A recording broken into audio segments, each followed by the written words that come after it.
da época de Aristóteles até a época de Galileu, então praticamente 2000 anos, era, por exemplo, tinha como consequência, por exemplo, o fato de que corpos mais pesados deveriam cair mais rápido.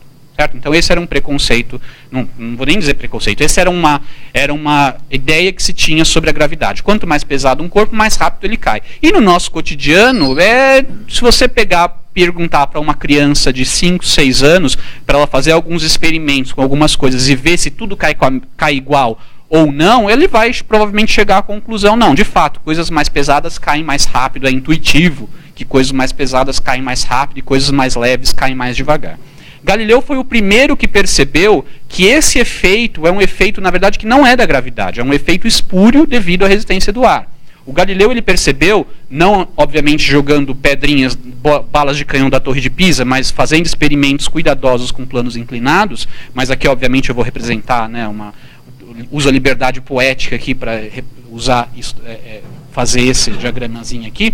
O que o Galileu percebeu é o seguinte: isso não é verdade, todos os corpos caem exatamente da mesma maneira, certo? Se você puder fazer o experimento de maneira suficientemente cuidadosa para conseguir minimizar os efeitos da resistência do ar. Então, aqui nesse exemplo, e mais que isso, tá? Ele percebeu uma outra lei que rege a queda dos corpos, que é a seguinte: esse movimento de queda, ele não é igual em todos os instantes. Se você começa e solta uma pedra, ela não vai ficar parada, ela começa a aumentar a rapidez dela, certo? A velocidade que a gente usa para descrever.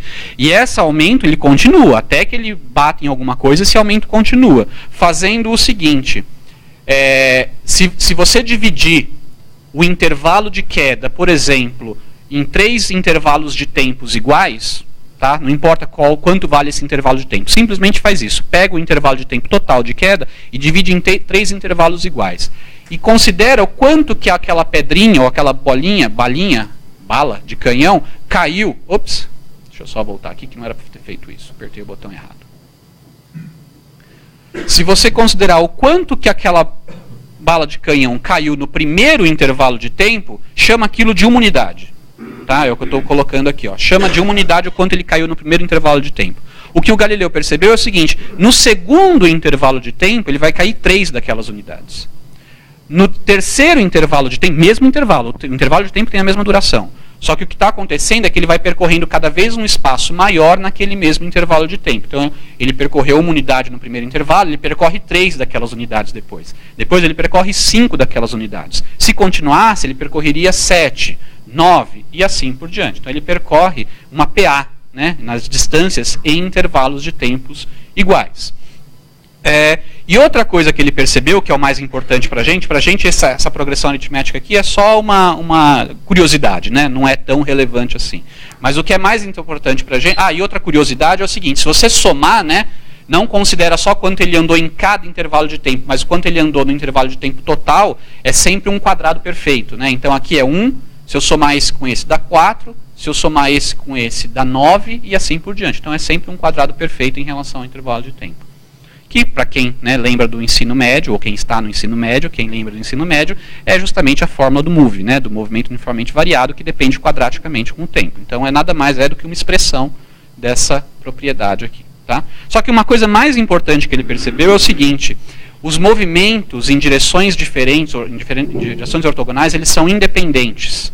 Tá? Então ele percebeu que se ao invés de simplesmente soltar, eu jogasse com uma certa velocidade horizontal, obviamente que ele vai agora se deslocar também na horizontal. Mas o que ele percebeu é que o movimento de queda não muda. O movimento de queda continua sendo exatamente o mesmo. Ele cai 1 unidade na vertical no primeiro intervalo, ele cai 3 unidades no segundo intervalo e ele cai 5 unidades no segundo intervalo.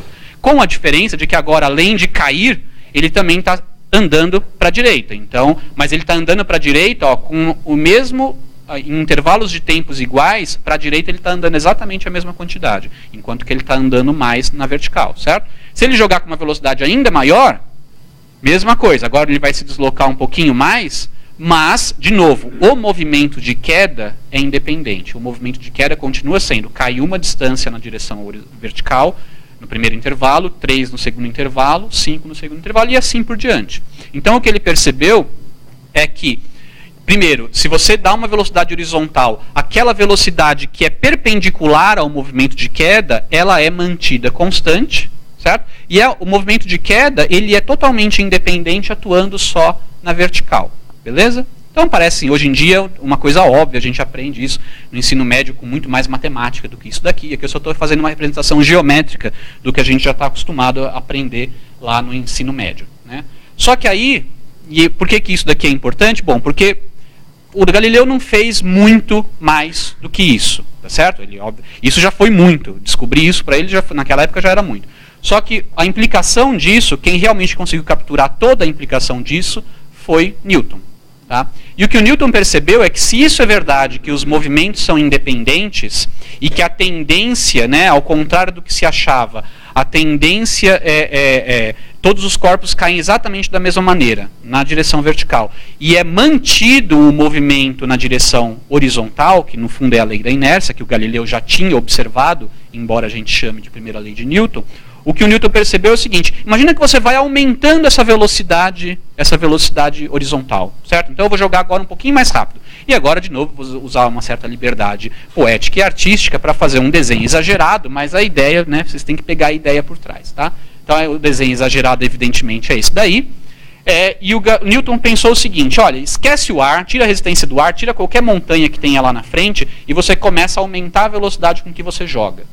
Vai chegar uma hora que a velocidade é tão grande, que como a velocidade horizontal ela não é afetada, vai chegar uma hora que se você jogar numa velocidade tão grande, de modo que que ele consiga se deslocar muito na horizontal antes de fato cair no chão, a curvatura da superfície da Terra vai começar a ser relevante, certo? Porque agora isso aqui não é mais um plano, no qual ele sempre ia demorar lá 3 unidades para cair, mas agora ele vai começar a demorar mais para cair, porque agora a superfície da Terra é como se estivesse fugindo da trajetória. Tá? E se eu aumentar ainda mais essa velocidade? Bom, o que o Newton percebeu é que vai chegar uma hora, existe uma velocidade, que se você jogar exatamente com aquela velocidade, a bolinha vai ficar caindo para sempre. Porque ela está caindo, né, a gravidade está afetando o movimento dela, está encurvando a trajetória para tentar fazer ela atingir o chão, só que o chão também está fugindo com a mesma curvatura, né, na mesma velocidade, entre aspas, na mesma taxa. E isso acaba acarretando, então, que a bolinha vai permanecer lá, caindo para sempre. Certo? Beleza?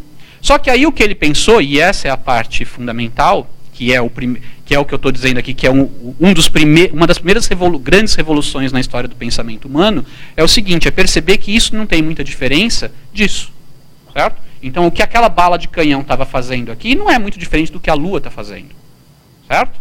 E por que isso é tão revolucionário? Bom, isso é tão revolucionário porque pela primeira vez na história do pensamento humano, alguém cogitou que leis que regem fenômenos terrestres e mundanos e aqui cotidianos poderiam ser também os responsáveis por reger fenômenos que acontecem lá no céu. Até então existia uma rígida dicotomia entre fenômenos que acontecem aqui na Terra. Esses, tudo bem, podem ser regidos por leis naturais que a gente pode tentar entender, mas o que acontece nos céus, não, isso está domínio dos deuses. A gente nós não podemos ter a pretensão de conseguir entender por que a Lua executa o movimento que ela executa, ou por que os planetas executam os movimentos que eles executam. Isso aí é por capricho dos deuses, tem um anjinho empurrando, sei lá o quê. Tá? O que o Newton percebeu é que não. Se a mesma causa, o mesmo motivo pelo qual, se eu jogar uma bola de canhão aqui suficientemente rápida, ela conseguiria ficar em eterno movimento de queda aqui, é a mesma coisa que a Lua poderia estar fazendo. Então, ou seja, o que estaria fazendo a Lua ficar nesse movimento aqui, não é um anjinho empurrando aqui, tá certo? Mas é a própria gravidade da Terra que está puxando a Lua e está fazendo, por algum motivo, ela teve uma certa velocidade inicial. Na época não se entendia exatamente por quê, mas o fato é que se ela tiver uma velocidade tangencial aqui, né, apropriada, ela pode perfeitamente ficar nesse movimento por causa da gravidade da Terra. Então foi a primeira grande unificação, né, no âmbito do pensamento humano. Se conseguiu pela primeira vez aplicar uma lei que você sabia que ocorria aqui na superfície da Terra e com isso conseguir explicar um fenômeno celeste. Tá certo? Por sorte do Newton, ele estava na Inglaterra, onde a influência, né, da Igreja Católica e e da Inquisição não era tão forte assim. O Galileu não teve a mesma sorte. O Galileu falou, não tão menos, né, mas o Galileu também fez as suas descobertas relacionadas aos movimentos celestes e teve problemas, né, com o Vaticano. Como Newton estava na Inglaterra, a pressão era mais fraca, então ele pôde desenvolver os trabalhos dele sem problema, até porque ele não publicou isso assim que ele deixou para publicar mais para o final da vida dele, né?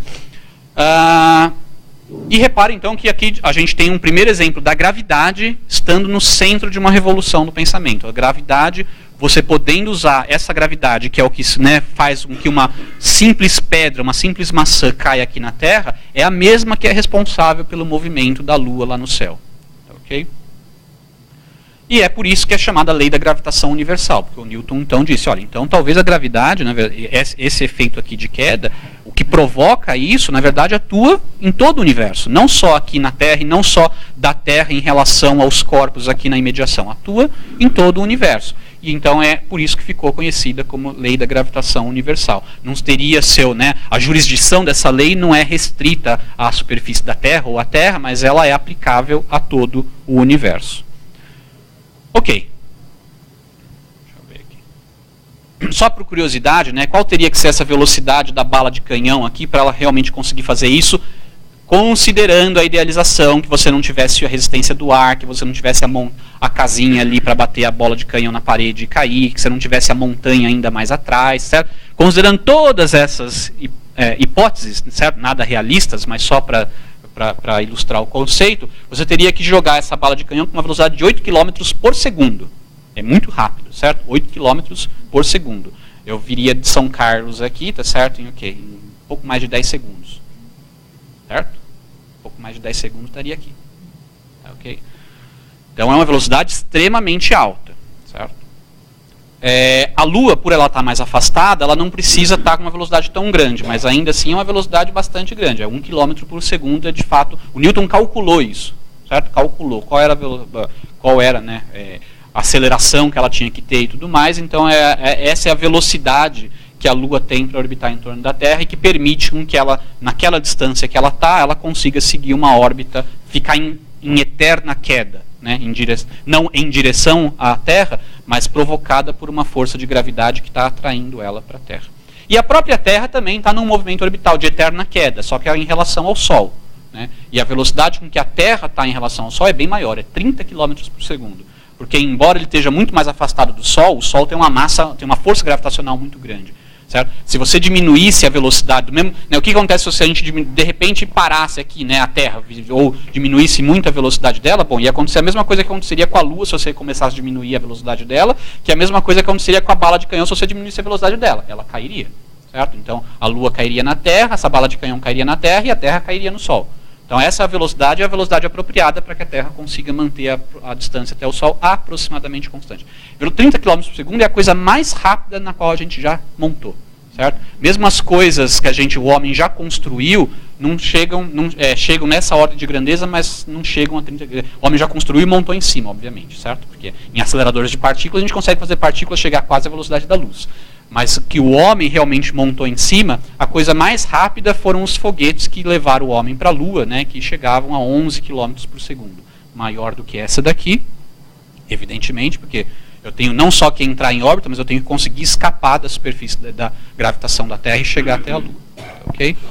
Bom, muito bem. Então isso aqui é só para ver como a gravidade ela esteve no centro de uma revolução importante do pensamento humano.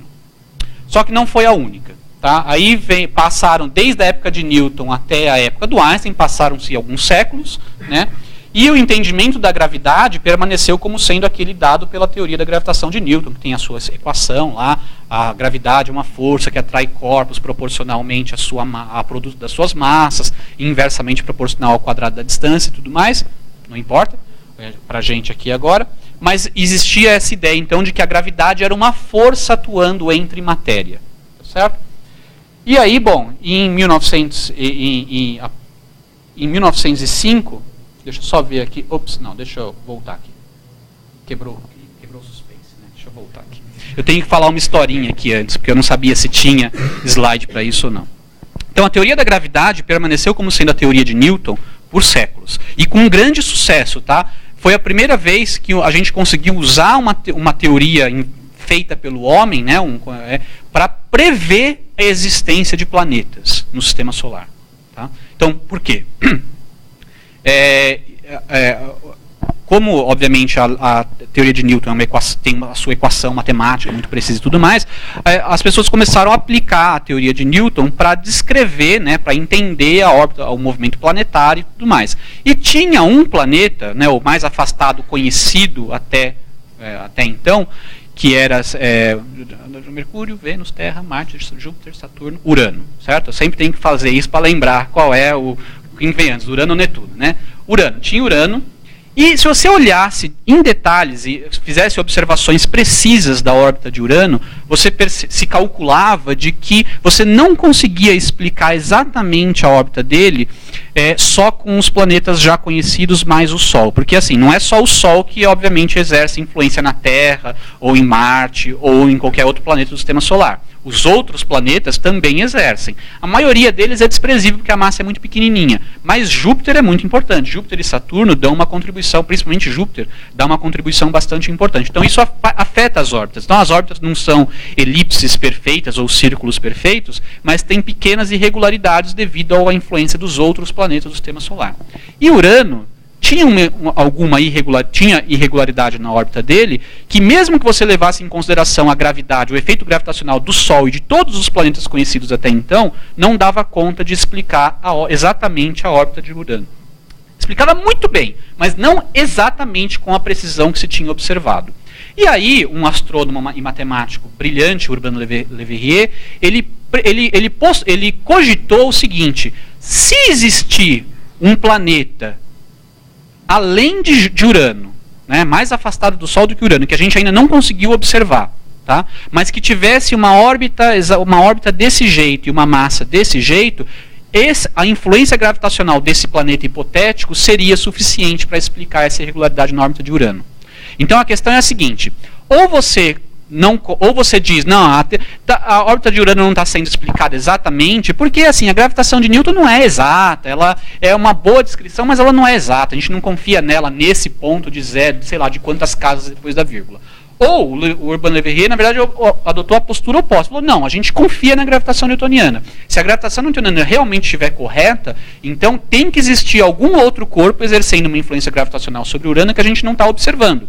Vamos calcular, usando a gravitação newtoniana, onde ele deve estar em tal época do ano. E aí ele fez essas contas, nada simples, evidentemente, e ele disse para um astrônomo, falou, olha, procura um planeta que a gente ainda não viu, não descobriu, em tal região do céu, em tal dia que você deve encontrar alguma coisa. E de fato, isso foi feito, e assim que foi descoberto Netuno. Então Netuno foi descoberto, não é porque a gente estava olhando para o céu e alguém percebeu lá que tinha uma estrela se movendo que a gente não tinha descoberto antes. Não. Alguém foi lá e calculou, devido à irregularidade na órbita de Urano, onde esse novo planeta deveria estar para explicar essa irregularidade. E Netuno foi descoberto assim, para vocês verem o poder, né, de previsão da gravitação de Newton, o sucesso que ela teve. Plutão foi descoberto da mesma maneira, só que bem depois, já em 1930. Mas Plutão foi descoberto da mesma maneira. Tinha irregularidades ainda, né, com a melhoria ainda maior nas observações, se percebeu que Netuno também tinha algumas irregularidades na sua órbita. E, né, se você considerar só os planetas que estão aqui até Netuno.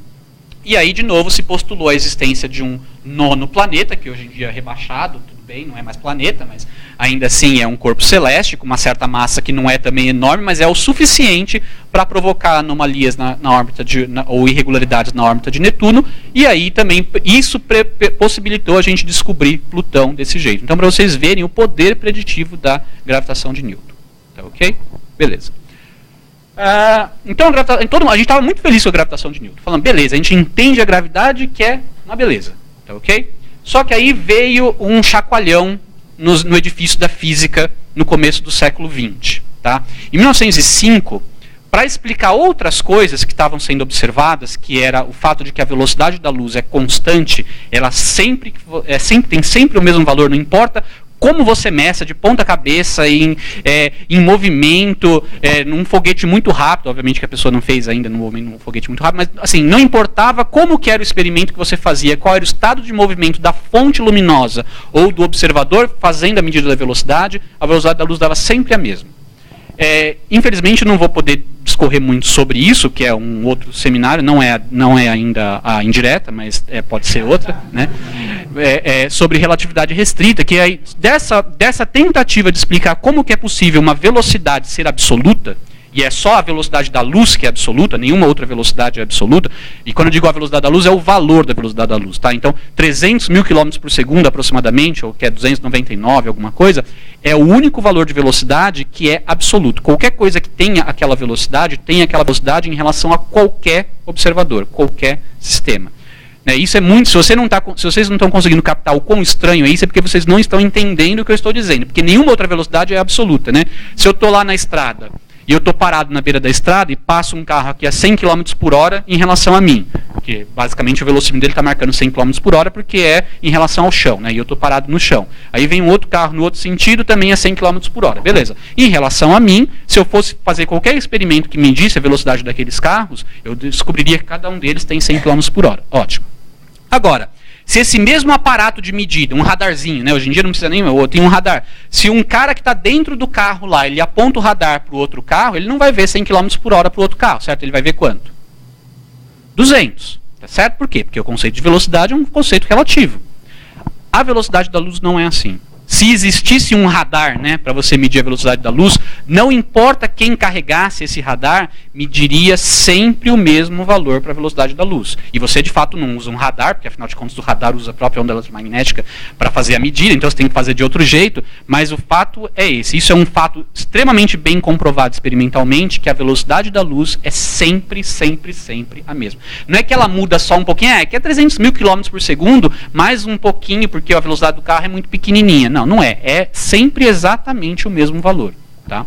Para explicar isso, o Einstein tomou nas mãos a tarefa de explicar como que isso é possível, a existência de uma velocidade absoluta, e para conseguir fazer essa explicação, ele teve que mudar radicalmente o que se entendia sobre tempo e espaço até aquele momento. Então, uma coisa que ele teve que abrir mão é do conceito de tempo absoluto, que mecânica newtoniana fazia, né? Em mecânica newtoniana, ou em física clássica, né, de pré-relatividade, tempo é uma coisa que passa igual para todo mundo, não importa, né, o seu estado de movimento, se você está se movendo, se você está parado, o tempo é igual para todo mundo, certo? É um parâmetro externo até ao sistema que passa igual para todo mundo. O que o Einstein percebeu é que o único jeito de você conciliar, né, a física, o entendimento da natureza, com o fato experimental de que a velocidade da luz é constante, é você abrir mão da noção de tempo absoluto. O tempo ele passa a ser relativo.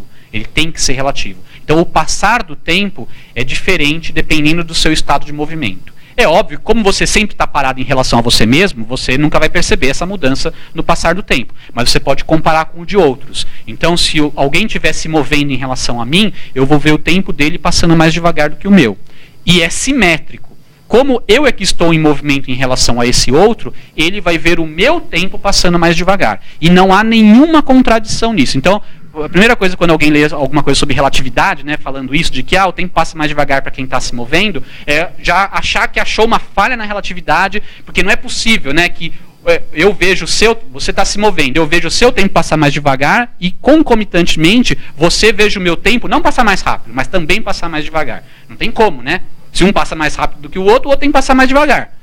E não é assim. E não há nenhuma inconsistência. O único problema é que, infelizmente, não tem como eu explicar aqui para vocês com a mão ou em desenhos. Tá? Tem que fazer a conta para ver que não há nenhuma inconsistência. O fato fundamental é o seguinte: tempo deixa de ser absoluto. Tá? E depois, logo depois, isso foi em 1905. Logo em seguida, 1907, mais ou menos, de 1907 a 1909, um matemático, que aliás tinha sido professor do Einstein na universidade, chamado Hermann Minkowski, ele reformula, ele consegue perceber que essa ideia de tempo relativo, na verdade, é uma consequência de algo ainda mais fundamental. É consequência do fato de que tempo e espaço, eles não têm existência independente. Eles formam uma coisa só, que por falta de nome melhor e falta de criatividade das pessoas na época a gente chama de espaço-tempo. Tá? Mas é um péssimo nome porque dá a impressão que continua sendo espaço e tempo e você só está considerando os dois ao mesmo tempo. Ou juntos. Ao mesmo tempo não é um bom nome, né, para falar de espaço-tempo. Mas não é o caso. Então o ideal seria inventar uma palavra nova tá certo? Uma palavra nova que descreve essa junção, essa união, essa trama formada concomitantemente por espaço e tempo, e o que cada um percebe como sendo espaço e sendo tempo, ou seja, essa divisão entre espaço e tempo, isso é subjetivo. E quando eu digo subjetivo, não é que cada um tem a sua opinião, certo? É que é subjetivo porque depende de observador, depende do estado de movimento do observador. Então é mais ou menos numa analogia muito, e não posso botar muito aí, quantas vezes vocês quiserem, muito grosseira, é como se fosse o seguinte, direções diferentes no espaço, né? Por exemplo, eu posso descrever tudo aqui nessa sala, em termos de localizar aqui nessa sala, em termos de 3 direções, né? Aqui o que para mim é frente e trás, direita e esquerda e cima e embaixo, certo? Com essas 3 eixos eu consigo localizar qualquer ponto aqui no espaço, beleza? Vocês também podem fazer o mesmo. Só que dependendo da orientação de vocês, o que é frente e trás, direita e esquerda e cima e embaixo para vocês pode ser diferente do que é para mim, certo? Se eu tiver assim, para mim frente e trás é ali.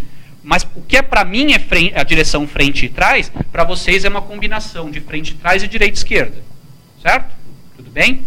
E vice-versa. O que para vocês é frente e trás, para mim é uma combinação, né, essa direção. Mas essa direção aqui, para mim, é uma combinação de frente e trás, direita e esquerda.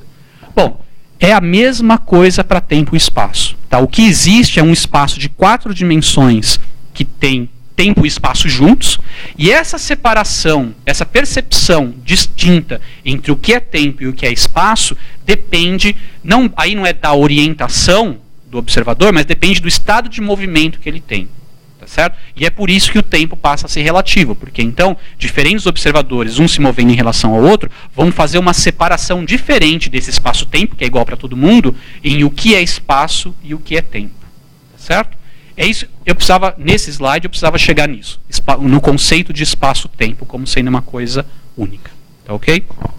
Bom, até então a gente estava com a gravidade. Qual o problema com a gravidade? O problema é o seguinte, a gravidade estava funcionando muito bem, pelo menos se achava que estava funcionando muito bem. O problema é que a gravidade ela foi construída, né, o edifício da gravidade newtoniana, ela foi construída sobre os alicerces de tempo absoluto, porque é basicamente assim que a gente faz mecânica newtoniana. Tempo é absoluto, não é relativo. Não existe esse negócio de espaço-tempo único em mecânica newtoniana. Existe o tempo, existe o espaço completamente separado do tempo. Tá?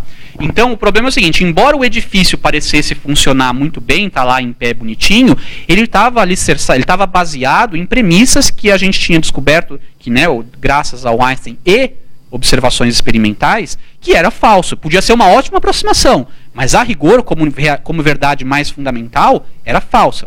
Como realidade mais fundamental, não era falsa. Okay? Então, o que acontecia? Havia necessidade agora de se reformular a teoria da gravidade para fazê-la se encaixar agora nesse novo paradigma de tempo é relativo, existe o espaço-tempo e tudo mais.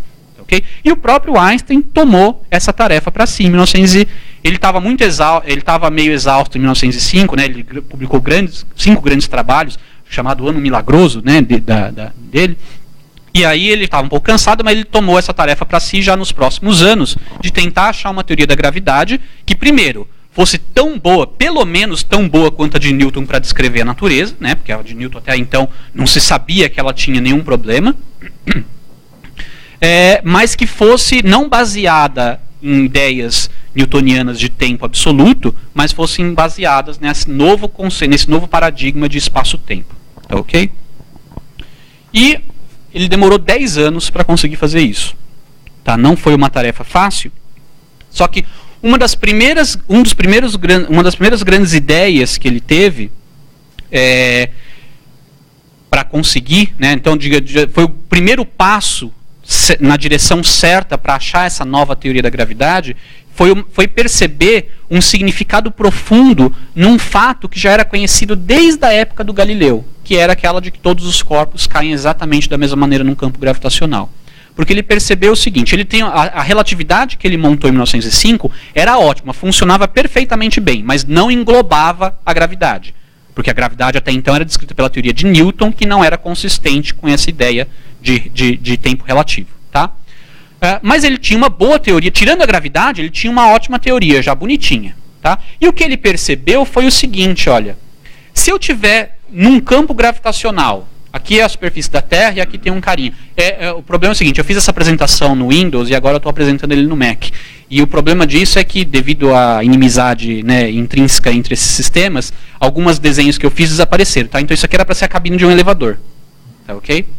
Isso aqui era a cabine de um elevador e o elevador desapareceu e ficou só o carinha caindo com a bola de basquete. Tá? Mas imagine que ele está numa cabine de elevador sem conseguir olhar para fora onde ele está. Tá certo? E isso aqui também não está muito bom, mas é uma cabine também, parece uma cabine de elevador também, mas é um foguete. Tá? Mas de dentro não dá. A ideia toda é o seguinte, para quem está lá dentro, os dois são indistinguíveis. Não tem como ele saber se ele está dentro desse foguetinho, que está simulando uma cabine de elevador, ou se ele está nessa cabine de elevador invisível que eu desenhei aqui. Tá? Tá, ok? Bom, e a ideia é a seguinte, o que o Einstein percebeu, e ele mesmo chamou do pensamento mais feliz da vida dele, foi o seguinte, que essas duas situações, na presença de campo gravitacional, mas caindo em queda livre, você estar numa região sem nenhum campo gravitacional totalmente livre de forças, é totalmente equivalente, eles são indistinguíveis, exceto, evidentemente, aqui que você vai se esborrachar no chão, mas vamos fazer experimento por um tempo finito, tá? Que um tempo curto para você não deixar o cara se esborrachar no chão. Tá? Então o fato é, se você e é isso, a gente usa a palavra bonita localmente, né? Localmente no tempo e no espaço, o que o Einstein percebeu é que estar na presença de um campo gravitacional, mas em queda livre, é fisicamente indistinguível de você estar livre numa região sem gravidade. Tá, ok? E mais do que isso também, ó, a analogia funciona desse jeito também. Você estar parado num campo gravitacional, mas obviamente dentro de uma cabine que você não sabe o que está fora, é fisicamente indistinguível de você estar acelerado para cima numa região sem gravidade. Tá? Os efeitos são os mesmos. E repara que um ingrediente fundamental para essa equivalência ser válida é que todos os corpos caiam exatamente com a mesma aceleração num campo gravitacional. Se tivesse um corpo que caísse diferente, você poderia usar esse corpo para saber se você está num campo gravitacional, que aí ele começaria, né, você cairia e ele começaria a subir, ou ele começaria a cair mais rápido, ou se você está no espaço, no espaço livre de forças, porque lá não importa se ele cairia diferente ou não num campo gravitacional, como aqui não tem nenhuma força, não tem campo gravitacional, ele ficaria parado. Então se a bola de basquete, que é mais leve do que eu, caísse mais devagar num campo gravitacional, eu começaria a ver essa bola subindo quando eu estou dentro do elevador no campo gravitacional, enquanto que aqui eu não veria isso, e aí eu quebraria essa equivalência. Então um ingrediente fundamental dessa equivalência é que todos os corpos caem exatamente da mesma maneira no campo gravitacional, que é uma coisa que se conhecia desde Galileu, tá certo? Só que ninguém fez nada com isso, achava-se que era uma grande coincidência. Tá? Aqui não, aqui o Einstein começa a perceber o seguinte, talvez então essas situações não só pareçam equivalentes, mas elas de fato sejam equivalentes. Talvez, de fato, estar caindo num campo gravitacional é o mais inercial possível é o mais livre de forças possível que você pode estar na presença de um campo gravitacional. Ou na linguagem, né, que a gente usa, o mais inercial possível é você estar em queda livre num campo gravitacional. E você estar parado no campo gravitacional não é o mais inercial possível. Porque você estar parado num campo gravitacional é equivalente a, na verdade, você estar acelerado para cima com aquele mesmo valor de aceleração que é a aceleração da gravidade aqui da gente, no caso 9,8 metros por segundo ao quadrado. Certo? Por que Bom, então o que o Einstein percebeu é o seguinte, num campo gravitacional, o movimento mais próximo possível do inercial é em queda livre. Mas o bom é o seguinte, com essa equivalência ele consegue mapear uma situação com campo gravitacional, que ele ainda não tinha teoria boa, com uma situação sem campo gravitacional, que ele já tinha relatividade para descrever. Certo? Então ele começa a tentar usar isso para fazer a conexão de uma coisa que ele ainda quer descobrir, que é qual é a teoria da gravidade, ou como que ela funciona, com uma região que ele já sabia como as coisas funcionavam, que era na ausência de gravidade. Tá, ok? Só que tem um problema essa ideia, e aí eu vou pedir para acender as luzes, que eu tenho aqui um físico teórico só faz experimento desse tipo, tá? É com papel, dobrando papel, dobradura, tá? Não tem experimentos muito mais complicados do que esse. Mas eu só vou terminar de falar, Jabá, aí eu peço para acender. Então a ideia aqui é a seguinte, tem um problema só com essa analogia, que é o seguinte, trajetórias inerciais normalmente, são trajetórias retilíneas, certo? Todo mundo aprende que, de acordo com a primeira lei de Newton, um corpo livre da ação de forças, ou seja, inercial, segue uma trajetória retilínea uniforme. Beleza. Em particular, se eu começar com duas trajetórias inerciais paralelas, elas nunca vão se encontrar, porque são duas retas paralelas, certo? O problema é que a gente sabe que isso não é verdade em quedas em campos gravitacionais. Se eu pegar duas massinhas aqui, separadas entre elas, faço um buraco no chão até o centro da Terra, e eu solto essas bolinhas aqui, elas são... O que acontece? De acordo com essa ideia do Einstein, a trajetória que elas vão ter vão ser trajetórias inerciais, certo? Vão ser trajetórias inerciais. Só que essas trajetórias inerciais que elas estão começando paralelas, uma hora elas vão se encontrar lá no centro da Terra, certo? Elas vão acabar se encontrando. Na verdade... o ideal, para ficar mais preciso o experimento, é o seguinte: eu pego essas duas massinhas e jogo elas com uma velocidade inicial paralela. E o que vai acabar acontecendo é que elas vão se cruzar um pouquinho depois lá do centro da Terra. Mas o fato é esse: eu começo com essas trajetórias, elas estão em queda livre, mas elas começam paralelas e elas conseguem se cruzar depois, em algum momento, certo?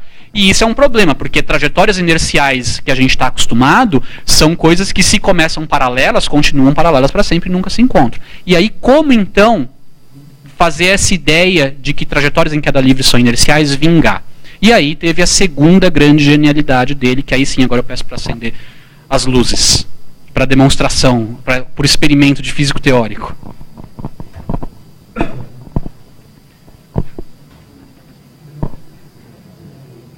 Pode acender só a da frente aqui, aí não incomoda quem já está dormindo. Beleza. Então, ó, imagine o seguinte, tá? Imagina que eu tenho essas duas trajetórias aqui, tá certo? Todo mundo está vendo aqui essas duas trajetórias, e eu propositalmente desenhei duas trajetórias paralelas. Então a ideia é, se eu tiver uma partícula em cada... Posso até desenhar assim, já que eu estou falando da gravidade, vamos desenhar assim.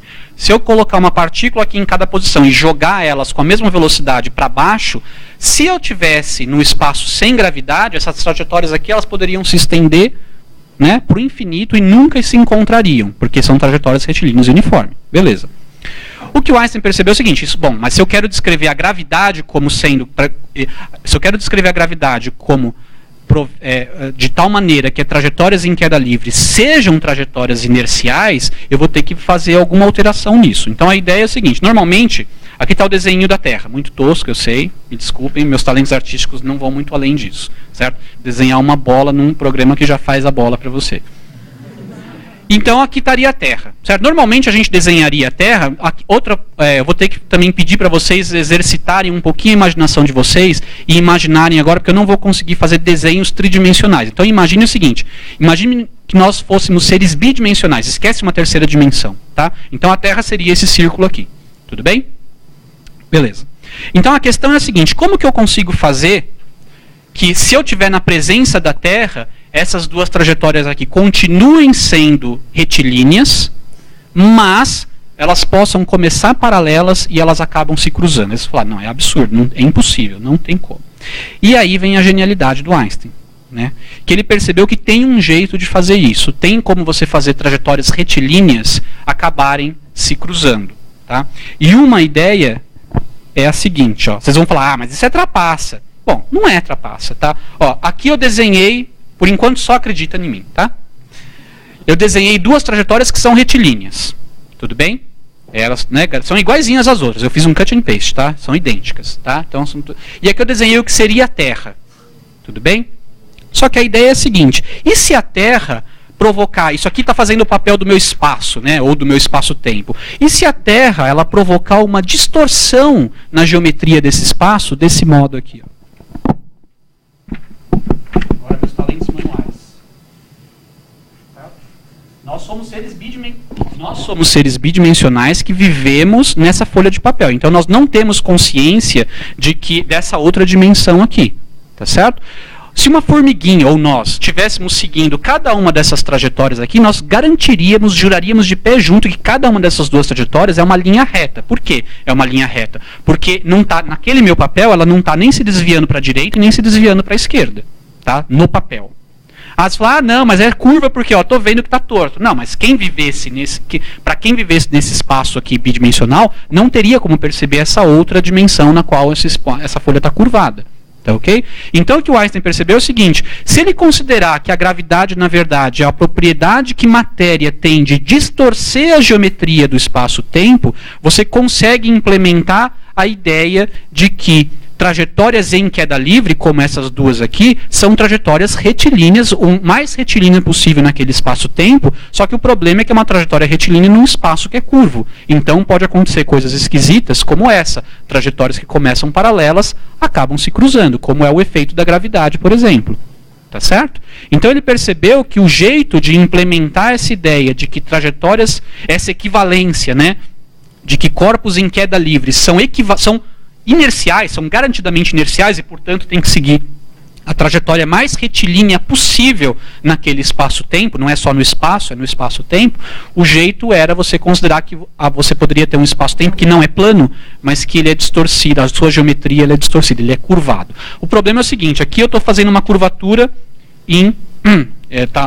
aqui é muito impreciso, essa curvatura aqui na verdade está concentrada só no ponto desse cone que forma aqui, certo? Isso aqui forma um cone, toda a curvatura está concentrada nesse cone aqui, tudo bem? Então é uma descrição bastante rudimentar. Em princípio a Terra provocaria uma curvatura um pouquinho mais espalhada. Mas mais difícil que isso, a gente já teria dificuldade de imaginar o que é um espaço tridimensional curvo, porque a gente vive no espaço tridimensional, vai curvar em que dimensão, certo? Precisa de uma dimensão a mais para a gente ver a curvatura. Só que é pior que isso ainda, porque o que é curvo não é nem o espaço tridimensional, é o espaço-tempo, que é quadridimensional. Tá? Então nem tentem imaginar, tá? Pelas bem da sanidade de vocês, nem tentem imaginar o que isso é. Mas o bom é que a gente não precisa imaginar. A gente tem a matemática ao nosso dispor e matematicamente você consegue descrever, não importa, pode botar 99 dimensões e você consegue descrever matematicamente o que é um espaço de 99 dimensões curvo. Tá? Dá trabalho, você tem que aprender geometria diferencial e tudo mais, mas foi inventado lá. O Einstein não inventou isso, a geometria diferencial. O Einstein pediu para um amigo dele que era matemático, que era o Marcel Grossmann, ensinar ele, porque tinha sido inventado no século anterior pelo Gauss e pelo Riemann, principalmente. Tá? Bom, beleza. Então aqui vem a ideia de espaço curvo. Então, pode apagar de novo, Jabá? Desculpa aí fazer beleza, obrigado. Então o que ele percebe... Eu deveria ter falado... Então, no campo gravitacional, essas trajetórias o mais inerciais possível, elas acabam se cruzando, mesmo que elas iniciem paralelas uma à outra.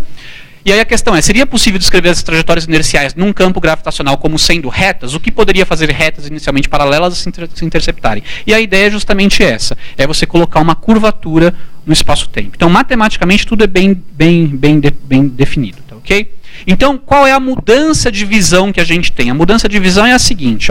Então, depois de 10 anos de busca, em 1915, é que o Einstein apresenta essa teoria na qual a gravidade é descrita como sendo um efeito colateral da propriedade de que matéria e energia têm de distorcer a geometria nas suas imediações. Tá? Então, a gravidade é uma manifestação da curvatura do espaço-tempo. Como é que muda, então, a visão de Newton para a visão de Einstein? Na visão de Newton, a gente tem isso daqui. A Terra...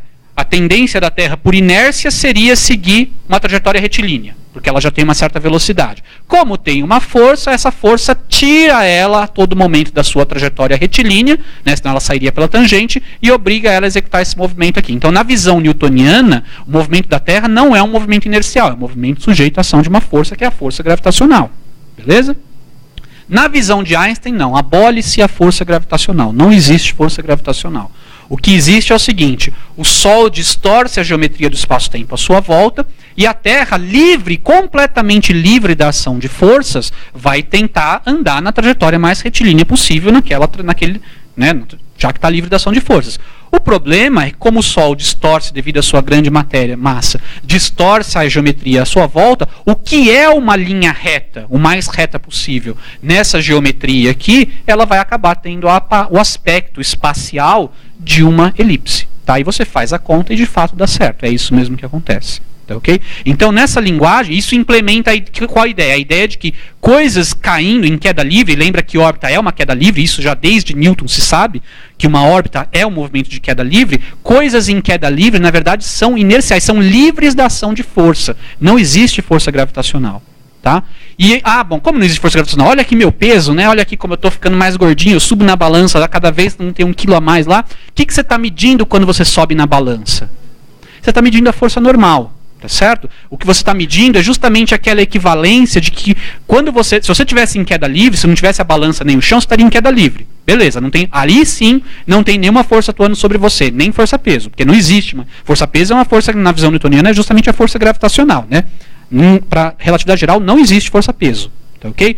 Tá, então aí quando eu subo na balança, o que acontece? A única força que tem atuando sobre mim quando eu subo na balança é a força de contato da balança em relação a mim, que está a todo momento me tirando da trajetória inercial que seria caindo.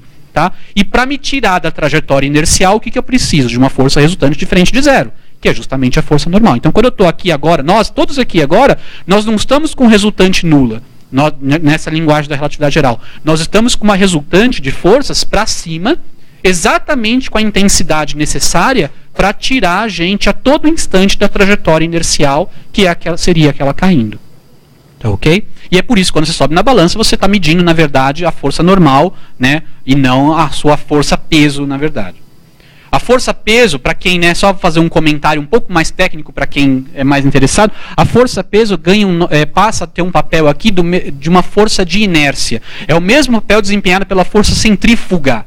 Né, não estou falando errado, não. Né? Um monte de professor de cursinho adora falar que não existe força centrífuga, né? Porque confunde a ideia de não existir com um nome fictício. Infelizmente, a gente usa esse termo força fictícia para descrever a força centrífuga, que é uma força que só existe se você tiver num referencial que não é inercial. Se você tiver lá, o carro está fazendo a curva, tá certo? No seu referencial tem uma força te jogando para fora. Não adianta você falar, não, mas para quem está fora vai ver que é só a sua inércia que está tentando fazer você andar em linha reta e é, na verdade, o carro que está te puxando. Tudo bem, mas a descrição no referencial girando lá, ou fazendo a curva, para que funcione a descrição lá, você tem que postular a existência dessa força centrífuga te jogando para fora. É uma força que você só sente se você tiver no referencial que não é inercial.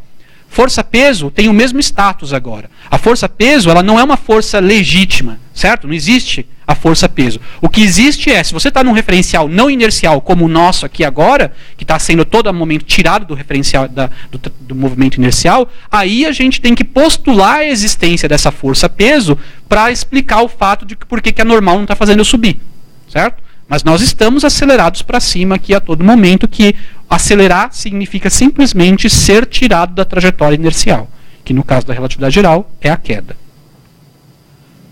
Então, ó, um gráfico um pouquinho, né, uma animaçãozinha um pouquinho melhor, é muito impreciso essa visualização, que é muito corriqueira, é por isso que eu coloquei aqui, porque é muito, né, intuitiva, mas toda a intuição que essa informação, que essa animação traz é falsa.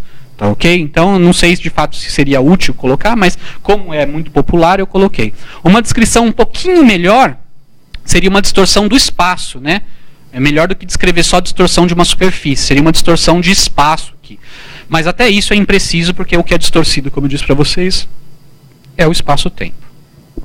Efeitos da gravidade. Já deu 1 hora, eu vou estourar um pouquinho o tempo, tá? Vamos lá. Efeitos da gravidade. Porque agora que a gente tem que a gravidade é assim, a gente tem que ver, tá, e que efeitos novos essa visão aí traz pra gente, que a gente não entendia no contexto newtoniano, né? Bom, um deles é o seguinte, a deflexão de raios de luz, tá? E porque existia uma controvérsia que durou muito tempo sobre se a luz sofria força gravitacional, sofria influência de campo gravitacional, tá? E por que existia isso? Porque antes de se descobrir o que era a luz, antes de 1800, a gente não fazia ideia do que era a luz. Não sabia se ela era um tipo de onda ou se ela era partículas, né, formada por corpúsculos, partículazinhas, tá? Dizem que o Newton era adepto da teoria corpuscular, mas na verdade o Newton investigou ambas as possibilidades, beleza. Em 1800, né, o Thomas Young ele fez experimentos de dupla fenda mostrando que a luz exibe um fenômeno característico de onda, que é a interferência e difração. A partir daí, 1801, eu acho, ficou estabelecido que a luz era um tipo de onda. Não se sabia do que, mas ficou estabelecido que era um tipo de onda. A partir daí, a ideia de que luz deveria sofrer influência de campo gravitacional passou a ser absurda. Por quê? Porque até então a teoria de gravitação vigente era de Newton, que dizia que matéria atrai matéria. Onda não é matéria. Onda é uma perturbação de um meio. Não carrega matéria, carrega energia, mas não carrega matéria, certo? Então, a ideia de que a luz deveria ser afetada por campos gravitacionais caiu por terra. Tanto é que há investigações sobre qual seria o efeito da gravidade sobre a luz até antes de 1801. A partir de 1801, todas aquelas ideias foram abandonadas, porque é demais assumir que a gravidade vai afetar uma onda que não carrega matéria nem nada. Então, foi abandonado. Bom, mas agora, nessa nova visão da gravidade, faz sentido, não importa se a luz é onda, é corpúsculo, não importa. Como a gravidade é uma distorção da própria geometria do espaço-tempo, que é o palco sobre o qual tudo se desenrola, não importa se é a propagação de uma onda ou se é a propagação de uma partícula, vai afetar de qualquer jeito, certo? Então, a partir daí, ficou claro que a luz era, sim, sujeita à influência de campos gravitacionais. E esse, na verdade, foi o primeiro teste experimental de uma predição da relatividade geral. Então, só para ilustrar aqui, né, como que isso acontece, vamos supor que numa certa época do ano a gente consegue ver uma estrela lá, à noite, bonitinha, está numa certa posição, e o raio de luz que está chegando até a gente é esse daqui, certo? 6 meses depois, a posição para observar ela não é muito apropriada, porque o Sol vai estar no meio do caminho lá, certo? Não é porque o Sol se move e tal, mas sabe, né? A Terra foi para o outro lado lá, e agora o Sol está lá. Então você não vai mais ver aquela estrela simplesmente porque está sendo ofuscada pelo Sol, ou nesse caso em particular, porque na verdade o próprio Sol está no meio do caminho, certo? Mas, como a geometria aqui é distorcida, o que pode acontecer é isso daqui, ó.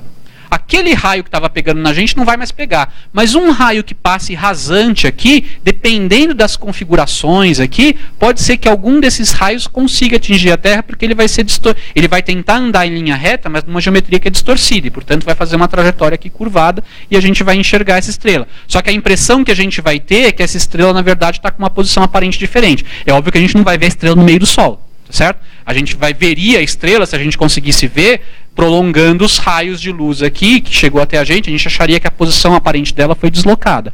Mesmo assim, a gente não conseguiria ver, porque a gente não fica vendo estrelas durante o dia. Só que durante um eclipse solar total, a gente consegue usar aparelhos para você fotografar estrelas que estejam nas imediações do Sol naquele momento de eclipse total. E 4 anos depois de Einstein propor a teoria dele, de fato, essa foi a primeira verificação experimental de uma predição da relatividade geral. Já em 1915, ou até talvez um pouco antes, 1914, o Einstein prevê quanto tem que ser esse desvio aparente da posição das estrelas, né, próximos ao Sol, para um raio passando próximo ao Sol. Em 1919 se comprova, né, com um certo erro experimental considerável, mas é considerado pelo menos como a primeira verificação experimental de uma predição da relatividade geral, e que dá diferente do valor predito pela teoria de Newton. Mesmo que você... vamos forçar a barra e vamos supor que já que na gravidade de Newton a força gravitacional, a aceleração, né, o efeito provocado no corpo não dependia da massa do corpo, então vamos fazer uma extrapolação e vamos supor que mesmo em teoria da gravitação newtoniana, a luz também fosse influenciada pela gravidade. E aí você calcula qual seria o desvio, você chega que o desvio predito pela relatividade geral é o dobro do valor predito pela teoria de Newton. E aí na verificação experimental é meio controverso se essa já conseguia discernir. Mas hoje em dia não há nenhuma sombra de dúvidas de que o valor predito pela relatividade geral é o valor correto. Tá, ok? Então esse é um dos efeitos, que é só a mesma coisa. Isso é responsável por uma coisa que hoje em dia é usado pelos astrônomos e cosmólogos muito, para você mapear aglomerados de matéria, ou massa, mais precisamente, para você mapear pelo universo ajuntamento de massa, tá? Que é o seguinte, provoca efeitos de lentes gravitacionais, porque se você consegue encurvar raios de luz, você consegue fazer o efeito tipo lente, certo? Uma lente nada mais faz do que isso, curva raio de luz. Então se eu tenho aqui a Terra, tenho uma galáxia muito massiva, com uma massa muito grande, e eu tenho um objeto luminoso lá, né, atrás, tudo isso aqui são distâncias obviamente gigantescas, tá? Mas pode acontecer o seguinte, se estiver perfeitamente alinhada, os raios aqui que saem em todas essas direções e passam rasante vão acabar atingindo a Terra. Então a gente não veria um objeto, mas veria um anel em volta dessa galáxia aqui, uma imagem de um anel. Se não estiver perfeitamente bem alinhado, você não vai ver um anel, mas você vai ver múltiplas imagens do mesmo objeto. E de fato o pessoal faz isso, tá? Hoje em dia já é corriqueiro, você com o Hubble e com outros satélites, você observar fenômenos, você observar múltiplas imagens, que você faz uma espectroscopia para determinar se de fato é o mesmo objeto ou não, tá certo? E você vê que na verdade são múltiplas imagens, ó, esse, aqui, esse daqui, são múltiplas imagens de um mesmo objeto, tá, ok? Provocado pelo campo gravitacional desse objeto central aqui, que é o que a gente está vendo, e a gente, na verdade, não estaria vendo, né, o objeto, a imagem direta, né, desse objeto aqui que está sendo provocado. Aí tem várias fotos, mas essa aqui é a chamada cruz de Einstein, que também são 4 imagens de um mesmo objeto. Tá? De novo, como que a gente sabe que é 4 imagens do mesmo objeto e não imagem de 4 objetos diferentes, por uma análise espectral que dá uma impressão digital desses objetos. Tá?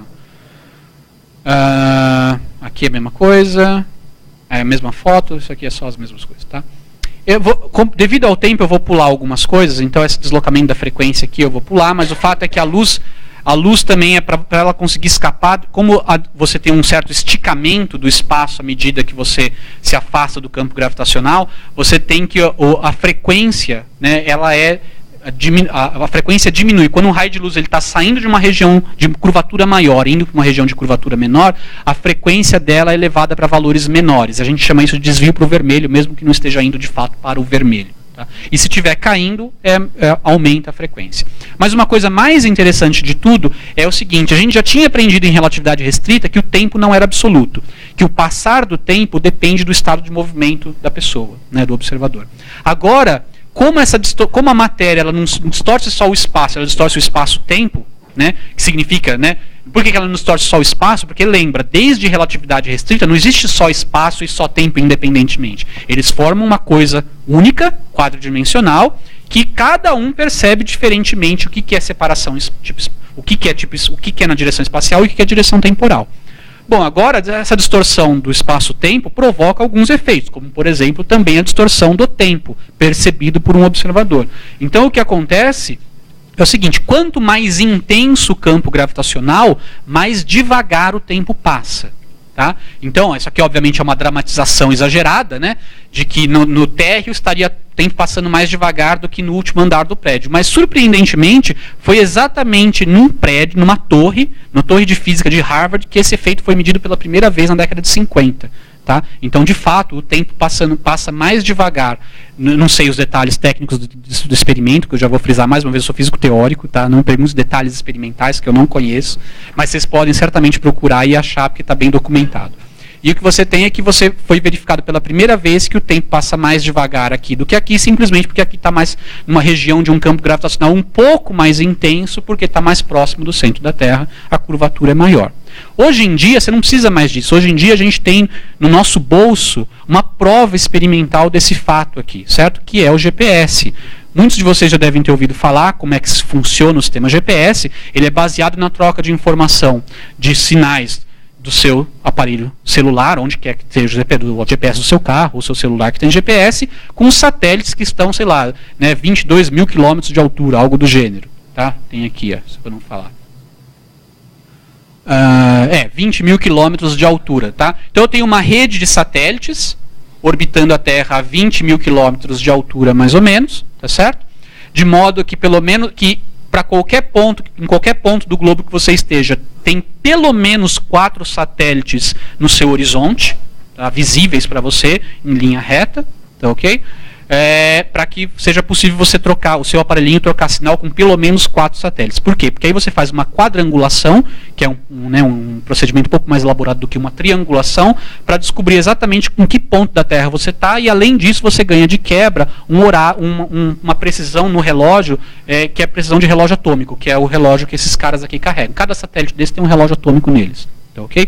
E como funciona o processo de localização? Funciona da seguinte maneira: dado um ponto aqui na Terra, esse ponto troca sinais com 4 satélites, certo? Como que é feita a localização? É baseado no tempo que demorou esse sinal para sair desse ponto e chegar até lá. Por quê? Como esse sinal trocado é eletromagnético, e a gente sabe desde relatividade restrita que a velocidade da luz é sempre a mesma, então se você sabe o tempo que demorou para ser emitido e ser absorvido, você sabe a distância. Então você sabe a distância desse ponto até 4 satélites aqui. Então só existe um ponto na superfície da Terra que tem aquele valor de distância exato com relação a 4 satélites dados, tá certo? E aí você consegue então localizar o seu aparelhinho na superfície da Terra. Mas para isso é essencial que você meça o quê? Qual é o tempo de trânsito do sinal para sair do seu GPS, chegar no satélite ou vice-versa. Para isso, é essencial que os relógios fiquem sincronizados. Porque senão não tem como você medir uma diferença de tempo. O sinal que eu mando daqui codifica o horário que ele saiu. Só que aí, quando o sinal chegar lá, o satélite vai ver no relógio dele, no relógio atômico dele, em que horário chegou. Para ele fazer essa diferença, o tempo de chegada menos o tempo de partida, fazer essa diferença e dar de fato o tempo de trânsito, os relógios têm que estar sincronizados, tá certo? Se o meu estiver marcando aqui, se for 1 da tarde, mas meu relógio estiver marcando meio-dia, e ele recebeu lá 1 hora e 1 segundo depois, então se ele lê lá meio-dia e chegou para ele 1 hora e 1 segundo depois, ele vai me colocar lá, sei lá, nos confins do sistema solar. Certo? Porque não dá para estar na Terra e estar uma distância, demorar toda 1 hora para chegar o sinal nele. Tá, okay? Então é baseado num intervalo de tempo. E para isso você tem que ter sincronização de relógios. O problema é o seguinte: esses relógios aqui eles estão a uma distância muito grande, onde o campo gravitacional é muito mais fraco. Então o tempo lá passa mais rápido do que o tempo na Terra. E aí como você faz? Bom, não tem como você evitar que o relógio atômico aqui vá andar mais rápido do que relógios atômicos na superfície da Terra. Mas você pode corrigir a leitura através de um software mesmo. Tá? Você pode simplesmente corrigir a leitura. Ou você pode fazer uma correção mais mecânica no relógio mesmo. Até tem como você simplesmente calibrar a medida do tempo, baseado lá nos processos atômicos, de modo que no que passaria que seria, sei lá, 1 segundo... Se esse relógio aqui estivesse aqui na Terra, você codifica lá, de alguma maneira, ou mecanicamente, ou eletronicamente, ou no próprio software de leitura, que isso tem que corresponder a um tempo diferente para dar conta desse atraso. Então, grosso modo, é feita uma correção na leitura. Essa correção é baseada em quê? É baseado nas contas da relatividade geral. Você usa a relatividade geral e você prevê quanto que o tempo ali passa mais devagar, tanto devido ao fato de que ele está numa região de campo gravitacional mais intenso, quanto ao fato de que ele está em movimento. Então, na verdade, quanto tempo ali passa mais rápido, certo? E você corrige isso. E o fato é o seguinte: o sistema funciona. Se você não corrigisse, ao longo de de quanto que é, só para a gente ter números, né? Esse relógio aqui, ó, o tempo aqui passa 39 microsegundos por dia mais rápido do que na superfície da Terra. Você vai falar, muito pouco, ou seja, ao longo de um dia, o quanto esse aqui adiantou em relação a esse é 39 microsegundos. Né? Você pode passar 3 anos e ainda não acumulou 1 minuto de adiantamento, certo? Então isso é irrelevante. Bom, isso não é irrelevante pelo seguinte: 39 microsegundos, quando você multiplica pela velocidade da luz, dá 12 quilômetros. Então o sistema, depois de um dia de funcionamento, se você não corrigisse de acordo com o previsto pela relatividade geral, o seu GPS não saberia se você está aqui ou se você está a 12 quilômetros de distância. Certo? E ele certamente funciona muito melhor do que isso.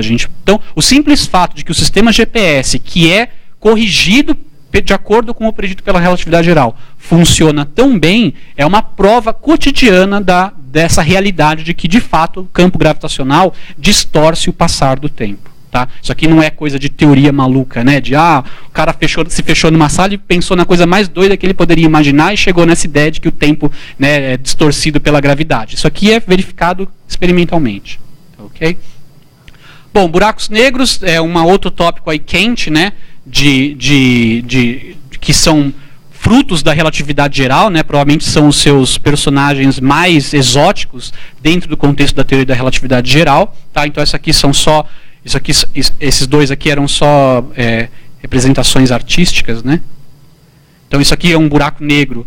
São representações artísticas de sistemas reais, tá? É que a gente obviamente não tem resolução para observar o sistema desse jeito, mas por observações de raio-x e tudo mais, a gente consegue, né, pelo menos modelar que a gente tem um buraco negro aqui engolindo a massa, canibalizando massa de uma estrela, e é ejetado material aqui, não sai nada de dentro do buraco negro, mas antes de cair pode escapar, e tem um jato sendo ejetado aqui, e tem muita produção de raio-x esse processo aqui, porque esse disco alcança temperaturas altíssimas, tá? E a gente observa o raio-x.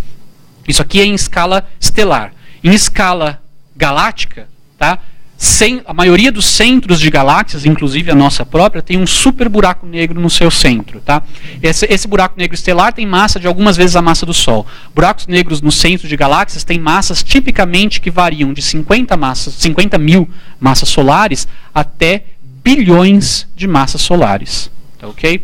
E o efeito que ele causa é que ele também produz esses jatos, por um processo um pouco diferente, que na verdade nem é tão entendido assim, mas esses jatos são maiores até do que a própria galáxia. Então, é um objeto que tem o tamanho talvez do sistema solar, tá? O buraco negro do centro dessas galáxias, como ele é muito massivo, ele é grande. Mas grande assim, é o tamanho do sistema solar, que é um pontinho na galáxia. Tá? E lá no meio ele consegue produzir um jato tão energético que basicamente tem a mesma escala de tamanho da própria galáxia inteira. Tá? Então isso aqui é um exemplo. São 3 imagens combinadas aqui. Isso aqui não é representação artística não, tá? Isso aqui é observação mesmo, em diferentes frequências, né? Em diferentes bandas do eletromagnético. Mas isso sim, tá? É um tema para outra palestra, porque buraco negro por si só é muito interessante, tem muitas propriedades exóticas, então eu não vou... Pegou a deixa, né? Foi sutil, não foi? E ondas gravitacionais, desculpa pessoal, mas eu vou ter que terminar mais, estou demorando muito para terminar, mas vamos fechar com ondas gravitacionais, porque esse é o tema mais quente do momento nessa área de gravitação. E por quê? Porque basicamente é uma predição, desde lá de pouco depois do que o Einstein postulou a teoria da relatividade geral dele, se percebeu que essas distorções de espaço-tempo, elas podem se propagar.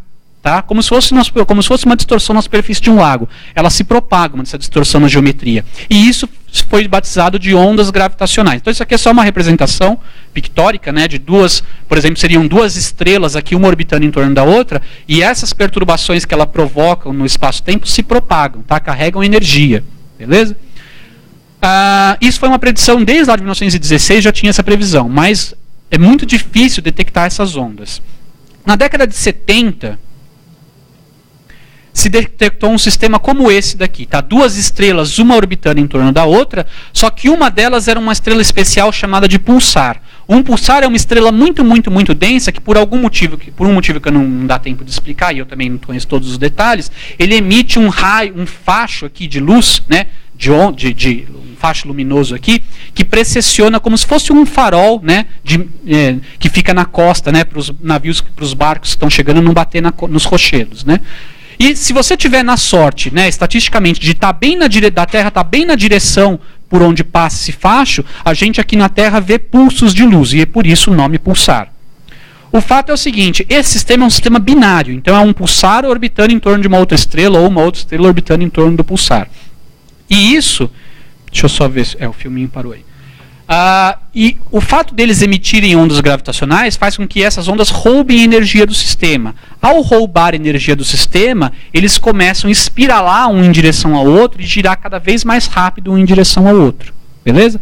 Isso foi observado na década de 70. Foi descoberto esse sistema foi descoberto na década de 70. E aí se começou a acompanhar esse período orbital desses 2 objetos. E se começou a perceber que, de fato, o período estava diminuindo, ou seja, eles estavam orbitando cada vez mais rápidos. Tá? E aí se fez uma conta. Qual deveria ser, com essas características do sistema, a quantidade de energia emitida em ondas gravitacionais? E qual o efeito que isso deveria ter no sistema? E se comparou com o que estava observando. E aqui está o gráfico. Os pontos em vermelho são os pontos observacionais e a curva é a predição da relatividade geral de como o sistema deveria estar mudando o período se ele estiver emitindo ondas gravitacionais. Então nós não detectamos essas ondas gravitacionais, mas nós estávamos olhando qual o efeito da emissão das ondas gravitacionais pelo sistema. E repara que a predição bate perfeitamente com o experimento. Uma curiosidade, né? Isso aqui é o ano de observação, né? Em 1973 foi descoberto o sistema, eles começaram a tomar dados.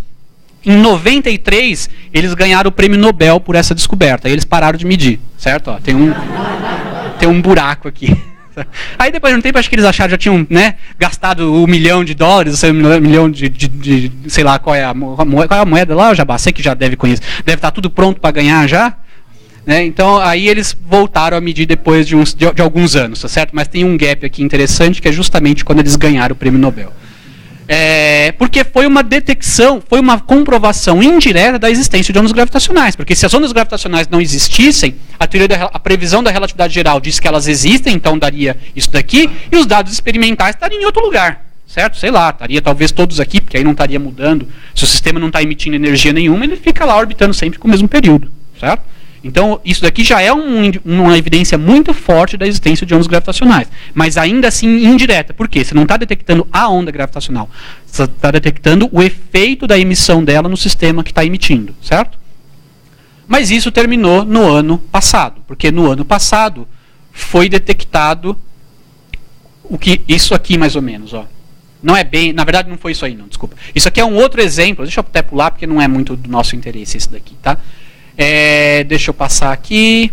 Esse aqui é o efeito que uma onda gravitacional teria se ela estivesse chegando aqui, ó, com uma direção de propagação perpendicular ao plano aqui da tela, tá? O efeito que ela provoca, se eu colocasse massinhas ali para sentir a onda passando, ela provoca distorções nesse círculo de massinhas. No fundo, a onda gravitacional ela provoca, na direção perpendicular à propagação, ela provoca uma sucessão de extensões e compressões, tá, em direções perpendiculares. E é assim que se conseguiu, usando esse efeito, obviamente não em bolinhas assim, mas foi usando um efeito desse que se conseguiu, no ano passado, medir as ondas gravitacionais. Não daquele sistema, porque aquele sistema está emitindo onda gravitacional que chegam aqui muito fracas para serem detectadas, mas se conseguiu detectar de um sistema mais exótico do que aquele. Tá? E quais foram os laboratórios que detectaram? São dois. Os dois nos Estados Unidos. Tá? Então eles são grandes interferômetros. Tá? Então tem laser aqui dentro de cada um desses dois braços ortogonais. Tem 4 quilômetros de braço cada um deles aqui. Esse e esse também. Tá certo? E eu tenho 2 lasers lá dentro. E o que acontece é isso daqui, ó, uma animaçãozinha do próprio site, tá, do LIGO. Isso aqui vocês podem ver no próprio site desse projeto LIGO, que é Laser Interferometry Gravitational Wave Observatory. Então, o que está acontecendo é o seguinte, quando a onda gravitacional passa, ela provoca uma mudança na distância do tamanho dos braços. E essa mudança na distância muda o padrão de interferência entre esses lasers, que você consegue observar a mudança nesse padrão de interferência. Do jeito que eles foram construídos, se não tiver passando nenhuma onda gravitacional, dá uma interferência destrutiva aqui, então não tem nenhum sinal luminoso vindo para cá. Tá? Isso aqui está só mostrando que as ondas estão em oposição de fase. Quando eu tenho mudanças nos braços ortogonais de tamanho, começa a interferência destrutiva, ela não é mais satisfeita, e aí começa a passar luz.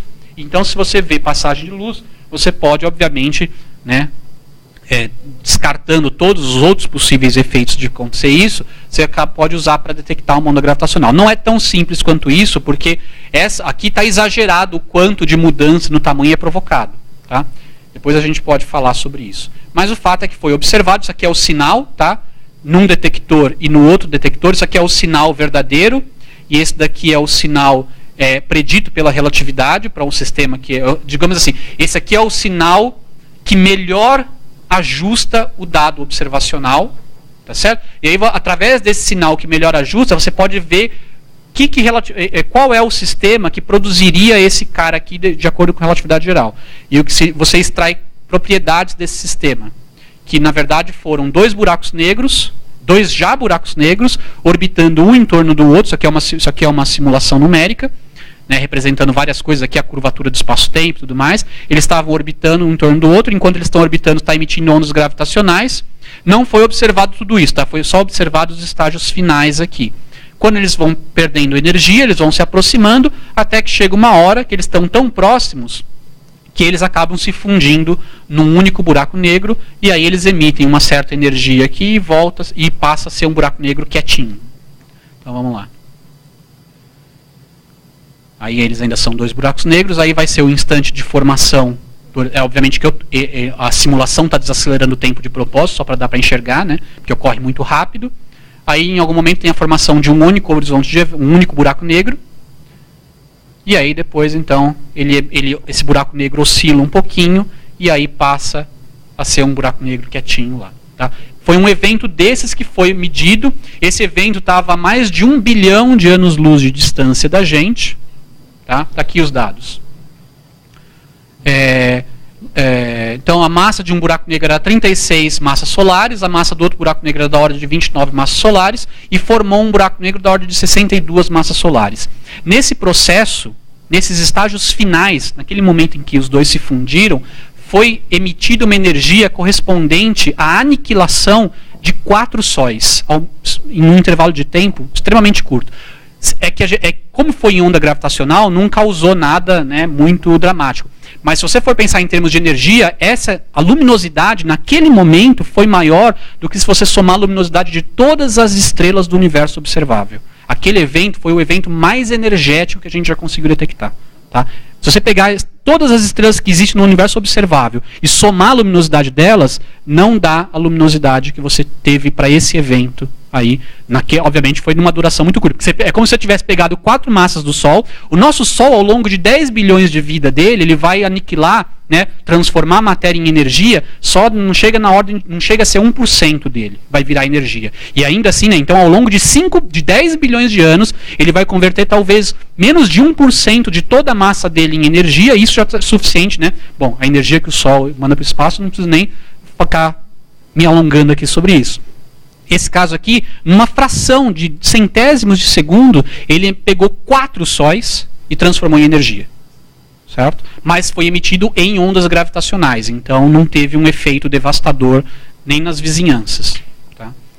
Porque ela é muito pouco absorvida. E isso inaugura uma nova maneira de você observar o universo, uma nova janela para o universo. Porque agora a ideia, a esperança, é que a gente consiga agora começar a fazer astronomia, não mais usando onda eletromagnética, que toda a nossa astronomia, praticamente até agora, é baseada em detecção de onda eletromagnética. Pode não ser no visível, pode ser no infravermelho, no ultravioleta, em raio-x, em ondas de rádio, mas ainda assim é espectro eletromagnético. E também se faz um pouquinho usando raios... Se faz, não um pouquinho, mas se faz também usando raios cósmicos. Mas a ideia aqui agora é usar ondas gravitacionais para você obter informação a respeito do universo. Então é uma nova janela que se abre para o universo e todo mundo que trabalha na área está muito empolgado em quais são as novas descobertas. Porque tem eventos que são simplesmente, não emitem onda eletromagnética. Esse é um exemplo. 2 buracos negros se fundindo para dar um terceiro buraco negro, você não consegue visualizar isso no eletromagnético. Seria uma coisa assim, ó, quer ver? Vamos ver se vai passar o vídeo.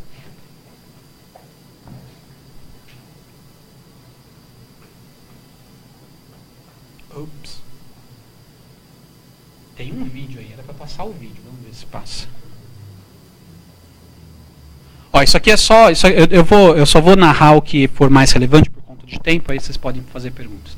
Isso aí é o sinal que foi pedido. Ó, isso daí seria, se a gente conseguisse olhar, como está muito distante, a gente não conseguiria nem ver, daqui a gente não consegue nem ver isso, tá? Mas se a gente estivesse muito perto, a gente veria algo assim. Repara que eles estão lá, os buracos, é o efeito de lentes gravitacionais que a gente está vendo, tá certo? Das estrelas que estão no fundo. E aí eles se fundem. É nesse momento que a maior parte da energia foi emitida. E repara que, né, no eletromagnético a gente não veria nada, né? Parece que foi um evento super suave, super bem comportado. Aí a gente está fazendo a visualização. Todos esses vídeos tem no site dessa colaboração que fez a medida. Tá? Eu esqueci de colocar aqui explicitamente, mas é tudo do site. Ó, então é aí que foi emitida a maior parte da energia, que foram 4 sóis convertidos em energia. Tá? Então, essa energia se propagou, e depois de 1 bilhão de anos, 1 bilhão e 200 milhões de anos, chegou até a Terra, que está ali naquele pontinho.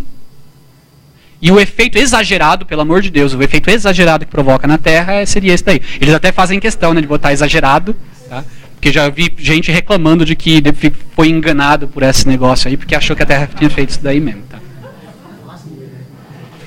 Bom, e isso que isso provocou nos detetores? Olha lá o que isso provocou nos detetores. Eu só vou acabar esse videozinho e acabou, tá?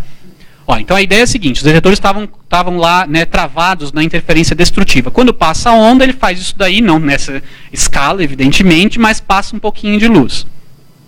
Já passou. Bom, não dá para passar, então a gente tem que assistir o vídeo. Só que o que vocês vão ficar mais surpresos é com a escala na qual é aquela variação. E aí, né, é aquele tipo, eu como físico teórico, se alguém viesse pedir dinheiro, e não é pouco dinheiro, é muito dinheiro, para fazer um experimento desse, falar, não, de jeito nenhum, vocês nunca vão conseguir medir isso daí, certo? Mas vamos ver então em que escala eles têm precisão para medir, de fato tem, tá? Esse comentário que eu fiz é um comentário que pesa contra mim, não contra eles, tá? É o tipo de coisa que eu diria que não é possível, mas os experimentais, físico experimental tem que ter talento, tá? Tem que ter realmente um talento. Ó, isso aí é o tamanho de um átomo, tá ok? Esse daí, ó, 1000 vezes menor, é o tamanho do núcleo de um átomo. Não, 10 mil vezes menor é o tamanho do núcleo do átomo. Ó o quanto mudou. Isso aí é um próton, tá? Ó quanto que mudou. É possível, Jabá? Pois é, eu diria que não. Se alguém viesse pedir dinheiro para fazer isso, eu diria, não vou dar dinheiro. Nem um real eu daria, certo? Mas eles conseguiram medir. E isso inaugura, então, abre uma nova janela de observação para o universo, certo, pessoal? Então eu termino aqui, agradeço, esse aí é os créditos do vídeo, certo? Do vídeo que tem lá na colaboração. Eu agradeço pela atenção, peço desculpas aí pelo tempo tomado de vocês. Quem tiver alguma pergunta, pode fazer. Se eu souber responder, vou ficar contente.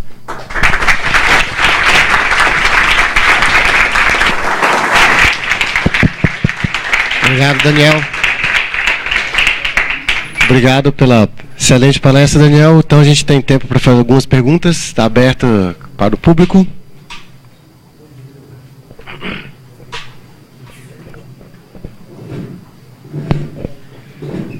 Boa tarde.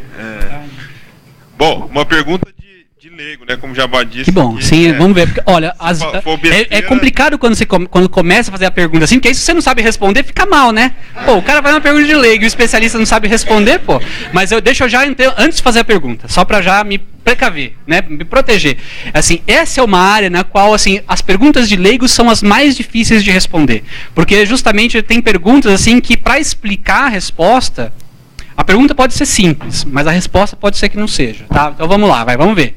Bom, entenderam bem, então você está dizendo que os corpos estão viajando ali numa determinada velocidade inercial e essa distorção lá no espaço-tempo que não muda a velocidade inercial, mas faz com que a Terra, por exemplo, gravite ao redor do Sol. Não, pode mudar a velocidade. No caso da luz não muda, porque a velocidade da luz não pode mudar, mas a velocidade, porque assim, o problema é que a distorção, essa visão aqui espacial, ela é muito tosca, né? Porque a distorção é no espaço e no tempo. Se você distorce espaço e tempo, você pode alterar a velocidade. Sim, mas de toda forma existe uma velocidade inercial inicial que aconteceu por alguma forma que eu estou imaginando. Não, você deu a velocidade. Oi? É uma velocidade dada por condição inicial. Que é o Big Bang, não? Não, no caso, por exemplo, a Lua, pega o caso da Lua, talvez. Serve o caso da Lua? Tá, bom. Pode ser? Qual um caso que você acha que seria melhor para ilustrar? Os corpos começaram a se movimentar porque teve a... Então, mas quais corpos? Me dá um exemplo de um corpo. Sei lá, não sei. o Sol, por exemplo, ou não? Então, o Sol, o movimento do Sol, o que determinou o movimento do Sol foi a formação da Via Láctea. Então, durante a formação da Via Láctea, era uma nuvem de gás. Essa nuvem de gás, por motivos gravitacionais, começou a se agregar. Devido à fricção, ela foi concentrada num disco. Devido à conservação de momento angular, a rotação é preservada. E aí, você começa a formar estrelas, pequenas estrelas, nessa nuvem de gás que ficou. O movimento que ela tem é resquício do momento angular inicial que existia naquela nuvem de gás. De onde veio esse momento angular? Aí você sempre pode ir mais para trás. Em algum momento, sempre vai parar no Big Bang.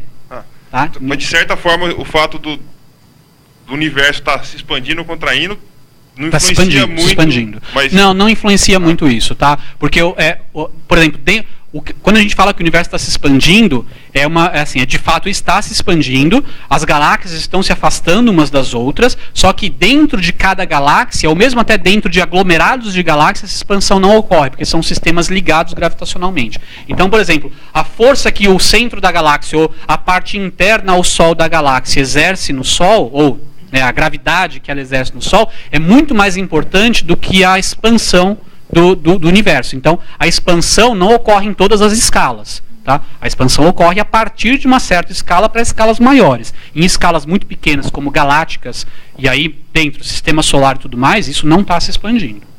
Okay? Eu li uma frase no jornal, e sei que jornal publica coisa estranha, que às vezes não tem nada a ver com a realidade. É verdade. Mas o jornal dizia que Stephen Hawking havia declarado que se a gente conseguir penetrar num buraco de minhoca, provavelmente do outro lado existiria um universo paralelo. Faz algum sentido isso?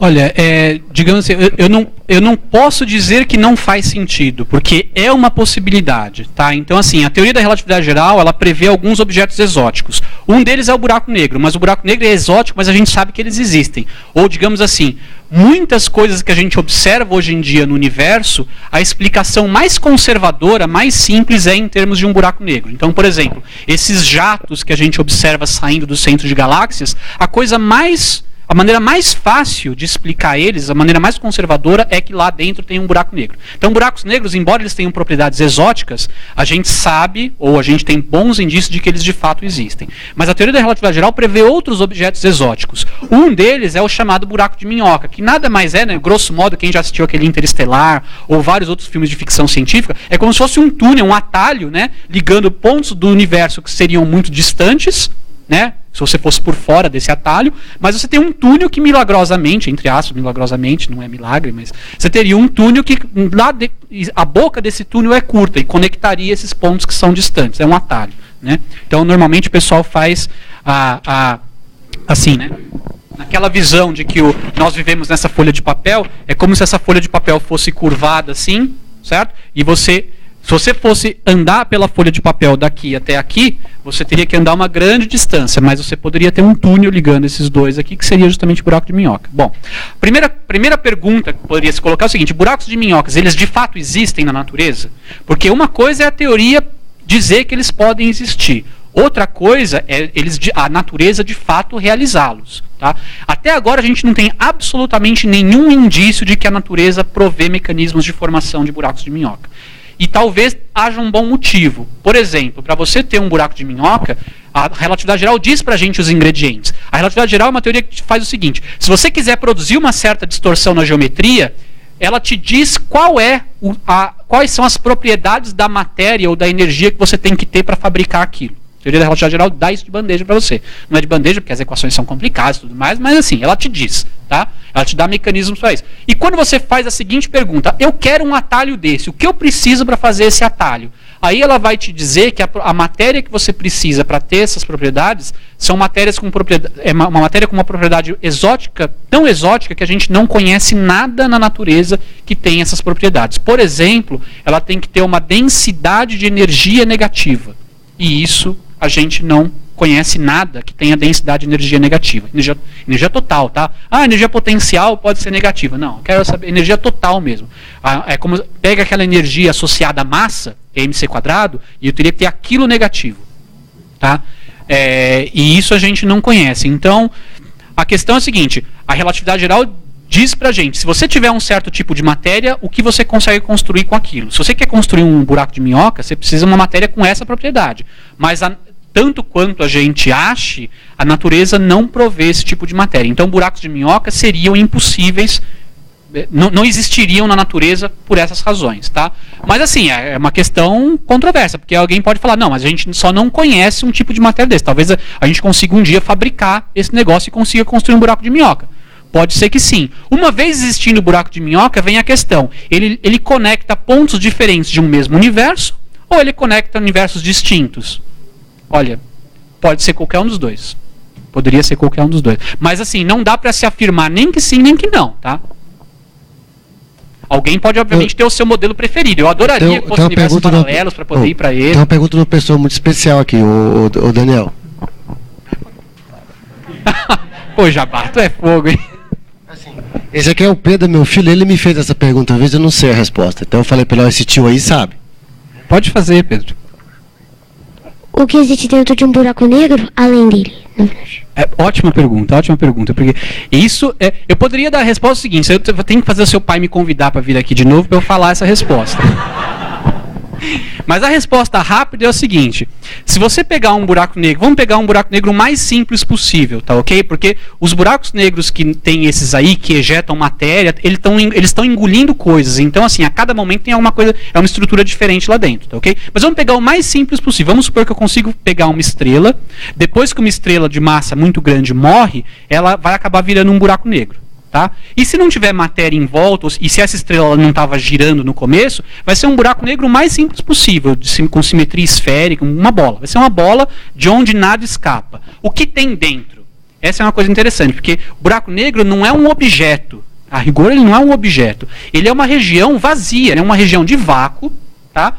onde o que ficou, a massa que formava aquela estrela e que não foi ejetada durante a morte da estrela, na sua explosão, ela foi colapsada num ponto, lá no meio do buraco negro. Então, quando a gente fala qual é a massa do buraco, uma massa de, sei lá, 5 sóis ou de 1 bilhão de sóis, onde está essa massa está concentrada, de acordo com a relatividade geral, estaria concentrada numa região de volume zero, lá no meio do buraco negro. O resto é vácuo.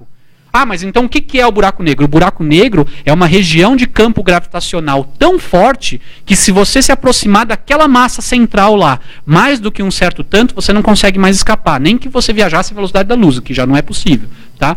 E essa região toda de vácuo, em torno desse ponto onde foi concentrada toda a matéria, é o que a gente chama de buraco negro.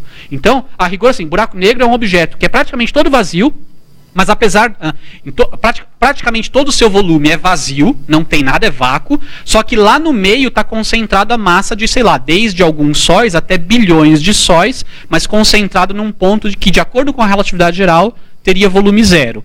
Nós não acreditamos que de fato seja um volume zero, e aí que a gente acha que a relatividade geral tem que ser substituída por uma teoria melhor. É só nessas escalas extremas que a gente desconfia dos resultados da predição da relatividade geral.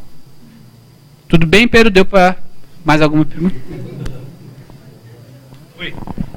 Então o buraco negro é como um átomo, né? O buraco negro é como um átomo, só que mas onde o núcleo seria ainda bem menor. Certo, é. Bem menor. Interessante. Então a minha pergunta é a seguinte: a onda gravitacional, ela é atraída por um buraco negro? Ele tem interação? Não, ela tem interação porque o buraco negro ele pode absorver, porque uma coisa interessante que acontece com onda gravitacional que não acontece com onda eletromagnética é o seguinte, ou acontece muito fraco, é que a onda gravitacional interage com a própria onda gravitacional, enquanto que a onda eletromagnética não interage com a onda eletromagnética. Né? A onda eletromagnética uma passa pela outra porque a onda eletromagnética só interage com carga. Como a onda eletromagnética, a própria onda eletromagnética não tem carga, então uma passa pela outra sem ver, uma não vê a outra. Onda gravitacional interage com energia, certo? Com qualquer coisa que curve o espaço-tempo. Como a própria onda gravitacional carrega energia, ela interage com uma outra onda gravitacional, mas qual o efeito que isso vai ter? É muito complicado, você tem que fazer uma simulação numérica para ver o que acontece. Se você pega uma onda gravitacional e joga num buraco negro, você pode ter parte da onda gravitacional sendo engolida pelo buraco negro e ele aumenta de tamanho por ter absorvido energia. Sim, mas então ele pode acontecer isso, sim. E a velocidade é sempre a velocidade da luz? Velocidade da onda, então, a velocidade da onda gravitacional, a predição é que é igualzinho. Se você apostasse uma corrida entre um raio de luz e uma onda gravitacional, de acordo com a teoria da relatividade geral, tem que empatar. Tá? Mas tem teorias alternativas da gravidade na qual a velocidade poderia ser diferente. Então é uma questão experimental. A gente tem que decidir experimentalmente. Naquele paper do LIGO, eles tiveram um tempo exatamente igual à velocidade da luz. Isso. Né? Então, mas é que sempre tem um experimental associado, né? Mas é consistente com o fato de que é a velocidade da luz. É consistente com ser a velocidade da luz. Tá bom, obrigado. Mais perguntas?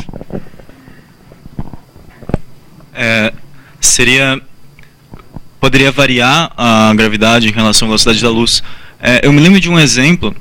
E se o seu elevador estivesse na velocidade da luz e você tem dentro desse referencial uma velocidade, então você pula do elevador e com impulso e você pode superar a velocidade da luz? Então, essa é uma daquelas perguntas, como eu disse, de leigo, que deixa a gente em saia justa, porque a resposta precisa a essa pergunta dificilmente vai satisfazer qualquer um. Eu não ficaria satisfeito.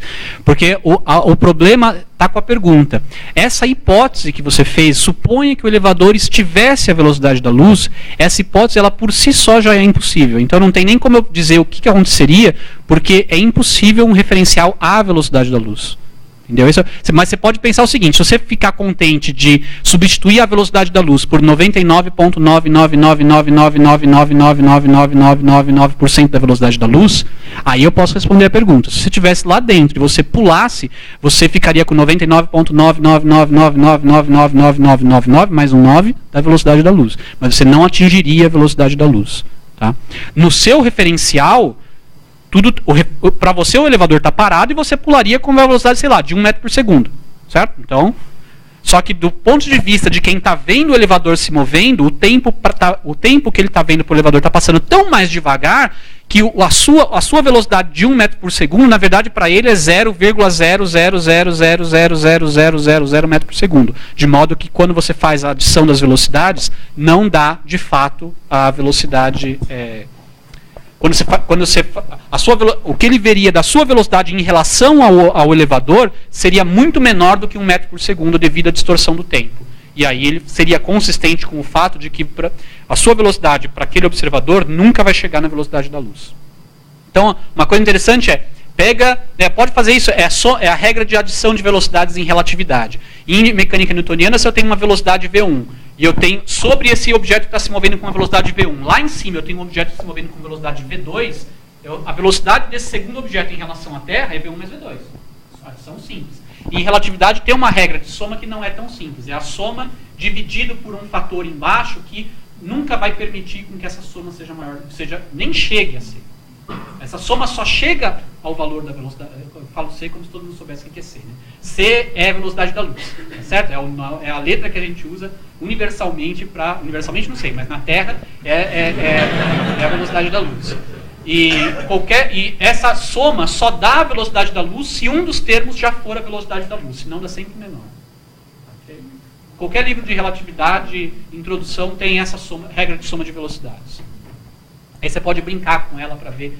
E se eu pegar, sei lá, 99,999, quanto você quiser, e somar com outro que também é 99,999, quanto vai dar? E aí você vai ver que não vai dar C, não vai dar a velocidade da luz, vai dar menor que a velocidade da luz. Você pega um carinha nesse foguete viajando a 99,999% da velocidade da luz e ele acende uma lanterna. Qual a velocidade da luz em relação a quem está vendo o foguete viajar? Vai dar C também, vai dar a velocidade da luz também, tá? A velocidade da luz dá essa regra de soma, sempre que um dos fatores for igual à velocidade da luz, sempre que uma das parcelas for igual à velocidade da luz, o resultado da soma dá igual à velocidade da luz também. Então, é a regra de soma de velocidades. Obrigado. Mais questões? E tudo isso é verificado experimentalmente. Tá? Uma coisa importante é que o nome é meio confuso. A teoria da relatividade. Isso aí é só teoria. O cara, maluco, se fechou na sala, começou a pensar em coisas doidas que ele poderia imaginar e chegou nisso daí, mas isso aí não tem nada a ver com... Não, nosso mundo real não é nada disso. Isso é comprovado cotidianamente em aceleradores de partículas. Então essa regra de soma de velocidades, tá? O fato de que você nunca consegue passar da velocidade, nem chegar à velocidade da luz, isso é um fato cotidiano. E esse, na verdade, é o maior impedimento que a gente tem para fazer experimentos de física de partículas. Porque não importa quanto de energia você injeta no teu negócio, a velocidade daquela partícula, você consegue fazer ela se aproximar arbitrariamente da velocidade da luz, mas nunca chega. Tá? Você precisa de cada vez uma energia maior só para promover uma nova casa decimal ali para se aproximar da velocidade da luz. Então isso é fato cotidiano. Oi, professor, parabéns pela palestra. Eu queria que você falasse só um pouco a respeito de singularidade, né? E também da teoria dos multiversos, assim, que a gente escuta falar bastante, mas eu nunca escutei alguma coisa de um físico mesmo. Falar primeiro de singularidade. Tá? Singularidade é o nome que a gente dá justamente para aquele ponto de uma densidade infinita que fica lá no meio do buraco negro, tá certo? Então, aquela região onde toda a matéria teria sido concentrada, que de acordo com a relatividade geral tem volume zero, aquilo é o que a gente chama de singularidade. Beleza? Elas existem, bom, tudo indica que elas existem, porque dentro dos buracos negros teria uma singularidade. Só que embora a gente batize com esse nome, isso não quer dizer que a gente entenda, porque uma coisa que a gente sabe, a teoria não se aplica ali, então a gente não sabe nenhuma propriedade da singularidade. Na verdade, de acordo com a teoria da relatividade geral, ela seria um objeto que nem pertenceria ao espaço-tempo. Tá? Era como se fosse o furo, né? Então aquela visão pictórica, como se toda a massa da estrela que não foi ejetada na morte dela se concentrasse num ponto tão pequeno que fura o tecido do espaço-tempo. A singularidade é o furo, não é um ponto que pertence ao espaço-tempo. Tá? É uma falta de espaço-tempo ali. Agora, isso é o que a teoria da relatividade geral diz. Ela simplesmente fala, olha, eu não tenho condições, capacidade de dizer o que é a singularidade, porque a singularidade nem pertence ao espaço-tempo, que é o escopo da relatividade geral explicar, ou escrever. Tá? Só que aí, o que a gente acha? Como nós somos ambiciosos, nós achamos que não, o problema é da teoria. Então vai existir uma teoria melhor, que é uma teoria de gravidade quântica, a gente até batiza, né, sem saber o que é uma teoria de gravidade quântica que vai conseguir resolver ou explicar as propriedades da singularidade. O que é a singularidade vai resolver a estrutura dela. Mas até agora não tem nenhuma, a gente não tem nem ideia do que seja, tá? As posições do Big Bang. Então, o Big Bang seria um outro exemplo. O Big Bang, existe uma conjectura de que o Big Bang seria a única singularidade que não está contida dentro de um buraco negro. Tá? Todas as outras estariam dentro do buraco negro e o Big Bang é a única que não é contida num buraco negro. Mas os mesmos problemas que eu estou falando para a singularidade do buraco negro se aplicam para o Big Bang. É por isso que a gente, embora a gente consiga descrever muito bem a história do universo até para o passado, até chegar muito próximo do Big Bang, o Big Bang a gente não faz ideia de descrever, porque a gente não tem teoria para descrever o Big Bang. Então, um dos motivos pelos quais as pessoas procuram essa teoria da gravidade quântica não é realmente para, ou digamos assim, a maior motivação não é realmente talvez entender o que está acontecendo lá dentro do buraco negro, porque o que está dentro do buraco negro nunca vai ter influência fora. O objetivo é realmente entender o que foi o Big Bang, certo? Porque o Big Bang foi uma singularidade também, de acordo com a teoria da relatividade geral. Então, já que foi uma singularidade também, para entender de onde de fato tudo veio, que é o Big Bang, a gente precisa ter uma teoria melhor do que a relatividade geral. Quanto aos multiversos, olha, eu confesso que eu nunca trabalhei com isso. Na última década, eu acho, ou nas últimas 2 décadas, é um tema que ficou muito em moda, porque seria meio que não diria que é uma alternativa, mas alguns modelos de cosmologia, né, que tentavam explicar por que o nosso universo ele é do jeito que ele é, tinham problemas se achava que tinham problemas para explicar algumas coincidências que acontecem no nosso universo com relação a valores de constantes fundamentais, que se fosse um pouquinho diferente, o universo, a gente não conseguiria nem sustentar vida, porque não teria formado carbono e tudo mais. Bom, então tem alguns problemas, entre aspas, que eu não sei se de fato é um problema, mas algumas pessoas achavam que era um problema, algumas coincidências que aparentemente nosso universo tinha. Uma maneira de resolver esse problema é se você disser o seguinte: olha, existem vários universos, e cada um deles tem um valor diferente de constantes fundamentais. Tá? Em alguns deles, justamente pelo valor ser diferente, então não vai ter vida neles. Obviamente que só vai evoluir vida naqueles em que as condições foram apropriadas para evoluir vida. E nós estamos, evidentemente, num deles. Por que isso resolve o problema? Porque o problema é você considerar que o único universo que existe tem justamente aquela condição especial. Tá? Então, se você não quer recorrer a um ser onipotente, criador e tudo mais, cujo propósito todo de fazer o universo era fazer a gente, se você não quer recorrer a isso, ou acha isso muito desagradável, você gostaria de pensar... é incômodo você pensar que o único universo que existe é justamente um que sustenta a vida, que permitiu formação de carbono, tem justamente aqueles valores. Então, alguns cientistas bolaram essa ideia de multiverso. Então, o que existe são vários universos, que no fundo não é que eles são totalmente separados. Seriam universos assim que... eles estariam são regiões de um espaço-tempo enorme que estão tão distantes da gente que a gente não é causalmente conectado com eles. Por quê? Porque como a velocidade da luz ela é finita, não deu tempo e nunca vai dar tempo da gente entrar em contato causal com aquelas outras regiões desse espaço-tempo grandão. A gente chama aquilo lá de um outro universo. Tá? E aí, em cada uma dessas regiões, os valores da carga do elétron, da constante de Planck, são valores diferentes, aleatoriamente distribuídos. De maneira que, como é aleatório, é possível que em algum deles vai ser exatamente um valor que vai permitir a formação de carbono e tudo mais, e que vai permitir a formação de vida. Então você elimina aquela especialidade, né, do único universo que existe. Então existem infinitos, a maioria deles seria estéreo, a maioria deles só teria hidrogênio, não teria nada além de hidrogênio ou hélio, né, que são realmente os resquícios da formação do Big Bang, de cada um dos Big Bangs deles, tá certo? E a formação de elementos mais pesados só teria sido possível em alguns universos. Nos que foram possíveis, a gente deve estar aqui neles, obviamente. Certo? Então, assim, eu particularmente eu não tenho uma posição, eu acho que é uma possibilidade, tá? A gente supor que o nosso universo observável é o único universo, eu acho que não tem nenhuma razão por que deveria ser, mas também não tem nenhuma razão para que não devesse ser. Então eu sou muito, digamos assim, eu sou agnóstico com relação à existência de multiversos. É uma possibilidade, mas enquanto não tiver talvez um mecanismo de fazer talvez um wormhole, um buraco de minhoca, né, conectando outro universo, então não vai, a existência ou não deles é totalmente indiferente para a gente. Parabéns pela palestra. Nós estamos aqui, acho que 4 médicos, não sei se tem mais médicos aqui. Ah, tem mais ali. Nós somos mais curiosos do que estudiosos nisso daí. Então, eu li um livro do Alan Guth sobre a teoria inflacionária do universo. Eu já tentei ler ele várias vezes, mas chega um ponto, eu paro, não consigo entender mais, aí eu volto e vai. E tem um momento lá que ele fala em variação do pseudo-vácuo, como geração de energia, partícula, matéria, alguma coisa assim. Você podia falar alguma coisa sobre isso para mim, por favor? Tá. Então, essa ideia do universo inflacionário, hoje em dia, ela é praticamente aceita pela comunidade científica como tendo ocorrido. Então, o que é o universo inflacionário, para quem nunca, talvez, tenha ouvido falar? É justamente um capítulo que se adicionou à história do universo entre o Big Bang, tá, e o que a gente conseguia explicar com a teoria que a gente já tinha. A teoria do modelo inflacionário surgiu na década de 1980, que o Alan Guth ele propõe a ideia do universo inflacionário.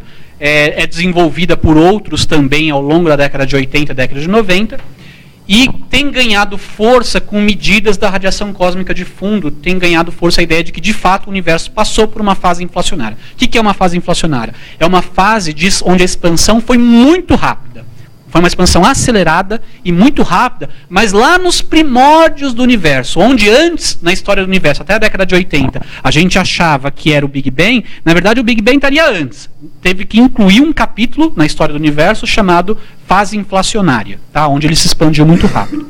Para que se precisou disso? De novo, para explicar alguns problemas com o modelo da cosmologia que tem, que é o seguinte: o nosso universo ele parece desconfortavelmente muito homogêneo, certo? E muito isotrópico. O que significa isso? Significa o seguinte: olha, se você pegar, é óbvio que em pequenas escalas ele não é homogêneo. Então, na verdade, nós vivemos graças ao fato de que ele não é perfeitamente não homogêneo. Nós temos a Terra aqui e nós temos espaço sideral acima da atmosfera. E, obviamente, que é justamente o fato de que tem uma Terra que não é uma massa, né, homogênea se distribuindo, que permite a formação de qualquer estrutura. Então, beleza. Só que se você vai para escalas muito grandes ou muito para o passado, você começa a ver que o universo ele era cada vez mais e mais e mais homogêneo.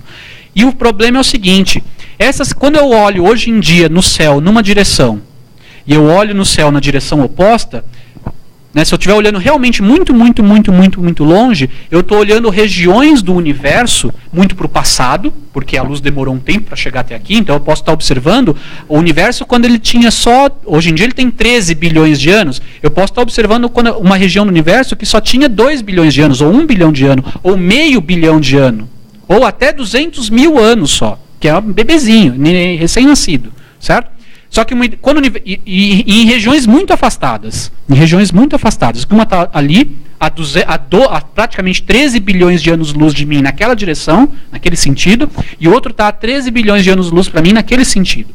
Então são regiões muito distantes do universo, mas elas são surpreendentemente semelhantes. E o problema é o seguinte: se você considerar que aquelas regiões, cada uma delas, só tem, 200 mil anos de vida, ou meio bilhão de anos de vida, elas não tiveram tempo de entrar em contato, de se comunicar causalmente, ou seja, de efeitos daqui se propagarem até ali para homogeneizar aquelas regiões. Porque são regiões que naqueles 200 mil anos que desde o Big Bang até a região que está observando, só vai conseguir se comunicar com 200 mil anos-luz. A distância que ele vai conseguir comunicar em volta dele, ele só teve tempo de entrar em contato causal com uma região que tem raio de 200 mil anos-luz. Aquela região também, só 200 mil anos-luz. Só que eles estão afastados por muito mais do que 200 mil anos-luz. Então não deu tempo de homogeneizar aquela região. Então não tem como você explicar, a não ser que você considere, não, o universo ele já surgiu homogêneo, ponto final. ou você tem que pensar como que é possível que regiões tão distantes do universo já tenham tido tempo de se homogeneizar, né? Então, de novo, ou você vive com a ideia de que não, eu acredito que o universo ele já surgiu no Big Bang totalmente homogêneo. Fim de papo. Tudo bem. Só que, mais uma vez, é aquela coisa que, para alguns cientistas, essa ideia é incômoda. Por quê? Porque, de novo, é uma especificidade muito grande. De todas as possibilidades de como o universo poderia surgir, por que justamente ele vai surgir na mais particular de todas, que é ser homogêneo? Então, os físicos sempre gostam de pensar, não, a coisa é bem geral, e aí aconteceu alguma coisa que permitiu homogeneizar, certo? E aí aparece a fase inflacionária, que seria uma fase anterior a essa, que a expansão teria sido tão rápida do espaço-tempo que aí sim teria tido tempo daquela região que eu estou observando ali ter contato causal com aquela outra região. Então, a fase inflacionária resolveria alguns problemas, entre aspas, do modelo padrão de cosmologia, que antes você tinha que colocar a mão que era daquele jeito porque era daquele jeito. E a fase inflacionária ela vai te prover um mecanismo do porquê é daquele jeito. Beleza? Aí, bom, uma vez estabelecido, então beleza, então vamos acrescentar esse capítulo, uma fase inflacionária. Só que aí você tem que prover um mecanismo para gerar a fase inflacionária. Então, o que pode provocar uma fase de expansão inflacionária do universo, do espaço-tempo?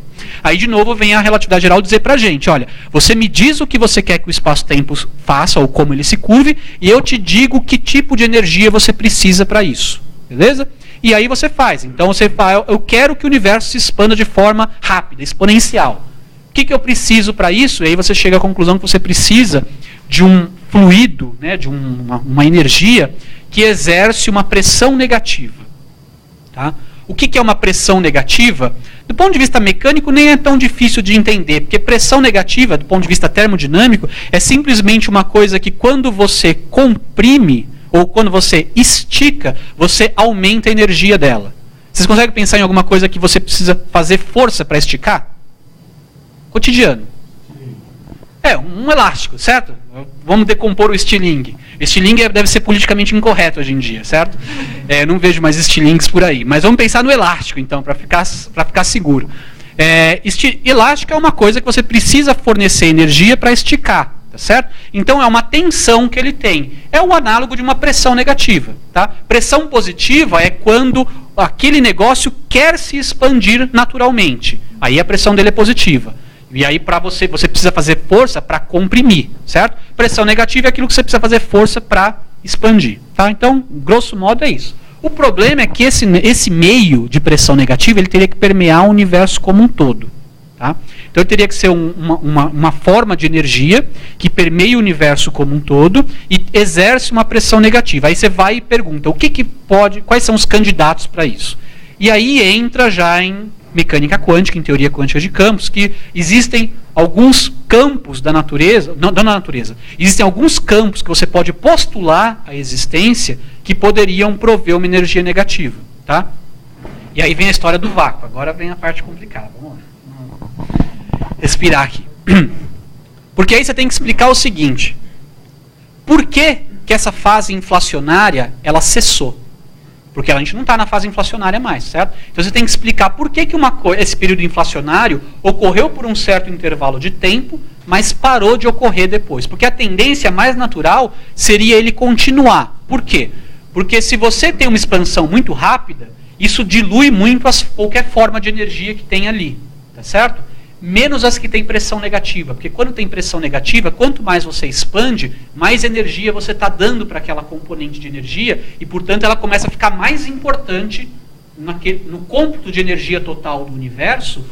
Quanto mais o universo se expandisse, maior seria a importância ou a dominância dessa componente que está justamente provocando a expansão exponencial. Então, é difícil você explicar como que essa expansão exponencial ela pararia. Tá? Porque ela está se expandindo, todos os outros conteúdos de energia estão ficando cada vez mais diluídos, mas essa que está provocando a expansão exponencial está ficando cada vez mais importante, porque à medida que o universo se expande, está sendo dada energia para ela. Então a questão é, por que parou? Por que não continuou para sempre? Certo? E na teoria dos multiversos, em alguns desses multiversos, a expansão continuaria para sempre. Mas em alguns desses universos, ocorreria o que a gente chama de... se você... Não dá para desenhar aqui, né? Mas tudo bem. se você considerar que o valor... eu vou tentar colocar na linguagem mais... O que se imaginava é o seguinte, se você colocar que essa energia que está dando pressão negativa, ela está na forma puramente de uma energia potencial, tá? Mas que o potencial ainda aquele valor não está no mínimo do potencial, existe, na verdade não existe esse princípio, mas a gente costuma formular o princípio de minimização da energia, né? Então assim, a natureza procura sempre o estado de mínima energia. Só que se aquele ponto não for de fato o estado de mínima energia, então a gente diz que ele é um falso vácuo, ele não é o vácuo verdadeiro. O vácuo seria o estado estável, tá? É o estado de mínima energia. Vácuo, leia-se como sinônimo, entenda como sinônimo, estado de mínima energia. Okay? Então, essa fase de expansão acelerada, exponencial, estaria sendo provocada por um valor que não é o mínimo verdadeiro. Então, o que aconteceria? Ele estaria ali naquele ponto por algum intervalo de tempo finito, tá? E enquanto aquele valor estivesse ali, a expansão exponencial ocorreria, estaria se dando. Tá? Só que como ele não está no valor de mínimo de energia, vai chegar uma hora que naturalmente ele vai para o estado de mínima energia. E quando ele chega no estado de mínima energia, toda aquela energia armazenada é dissipada em outra forma. Que forma? Bom, depende ao que esse campo está acoplado. Pode produzir radiação, pode produzir matéria que a gente tem no universo. Então, essa é uma maneira, digamos assim, à mão, é uma engenharia feita para que dê certo. A gente quer incluir uma fase de expansão acelerada, beleza. O que a gente precisa fazer isso? Precisa de uma energia com uma pressão negativa. Beleza. Tem um problema. Se você coloca uma energia com pressão negativa e começa essa fase de expansão acelerada, ela não vai parar nunca. Então você tem que dar agora um outro mecanismo. Qual é esse mecanismo? É dizer, não, mas aquele valor não é o mínimo legítimo, então ele não é o vácuo verdadeiro. Quando ele vai para o vácuo verdadeiro, que é o estado de mínima energia, toda aquela energia que tinha pressão negativa, ela é transformada via conversão de energia em massa, etc. Ela é convertida em outras partículas, do que são as partículas do modelo padrão, por exemplo. Então, elétron, quarks e tudo mais. E a partir dali, como ela teve uma conversão de energia, agora não tem mais energia com pressão negativa, só tem energia armazenada nas partículas usuais. Bom, então se não tem mais energia com pressão negativa, cessa a fase de expansão acelerada e começa a fase de expansão usual do universo, que é a que a gente já tinha no modelo antes. Certo? Então esse negócio de falso vácuo ou vácuo verdadeiro é um outro jeito de você dizer isso, que a expansão acelerada ocorre enquanto o valor da energia, na verdade é o valor do campo, mas o valor da energia está num valor que é meta-estável, mas não vai permanecer lá para sempre, ele vai acabar evoluindo para o estado de mínima energia. O estado de mínima energia é o vácuo verdadeiro. Então, uma vez chegando ali, aí ele vai ficar lá. Então, aí você tem um mecanismo para parar a fase de expansão acelerada, a fase de expansão exponencial. Tá? Tudo bem? Obrigado. Antes de finalizar, já são 5 e pouco, o Daniel vai ficar aqui, quem quiser fazer perguntas após, o Daniel tomar uma água. Queria avisar também que amanhã o Daniel vai gravar, o Instituto de Estudos Avançados tem um programa na Rádio USP agora, toda sexta-feira, do meio-dia e meia. Tá? Chama USP Analisa. Em particular, amanhã ele vai gravar o programa nosso da Rádio USP, que ele vai ao ar não na sexta-feira, agora na próxima. Então, quem quiser ouvir um pouco mais o Daniel falando, talvez menos de detalhes ainda técnicos de relatividade, talvez mais sobre ciência, tecnologia, física e tudo mais, então não sexta-feira. Isso, ondas gravitacionais, não sexta-feira agora, na próxima. Então, com o aviso, eu queria pedir a todo mundo para agradecer o Daniel novamente, dar os parabéns a ele.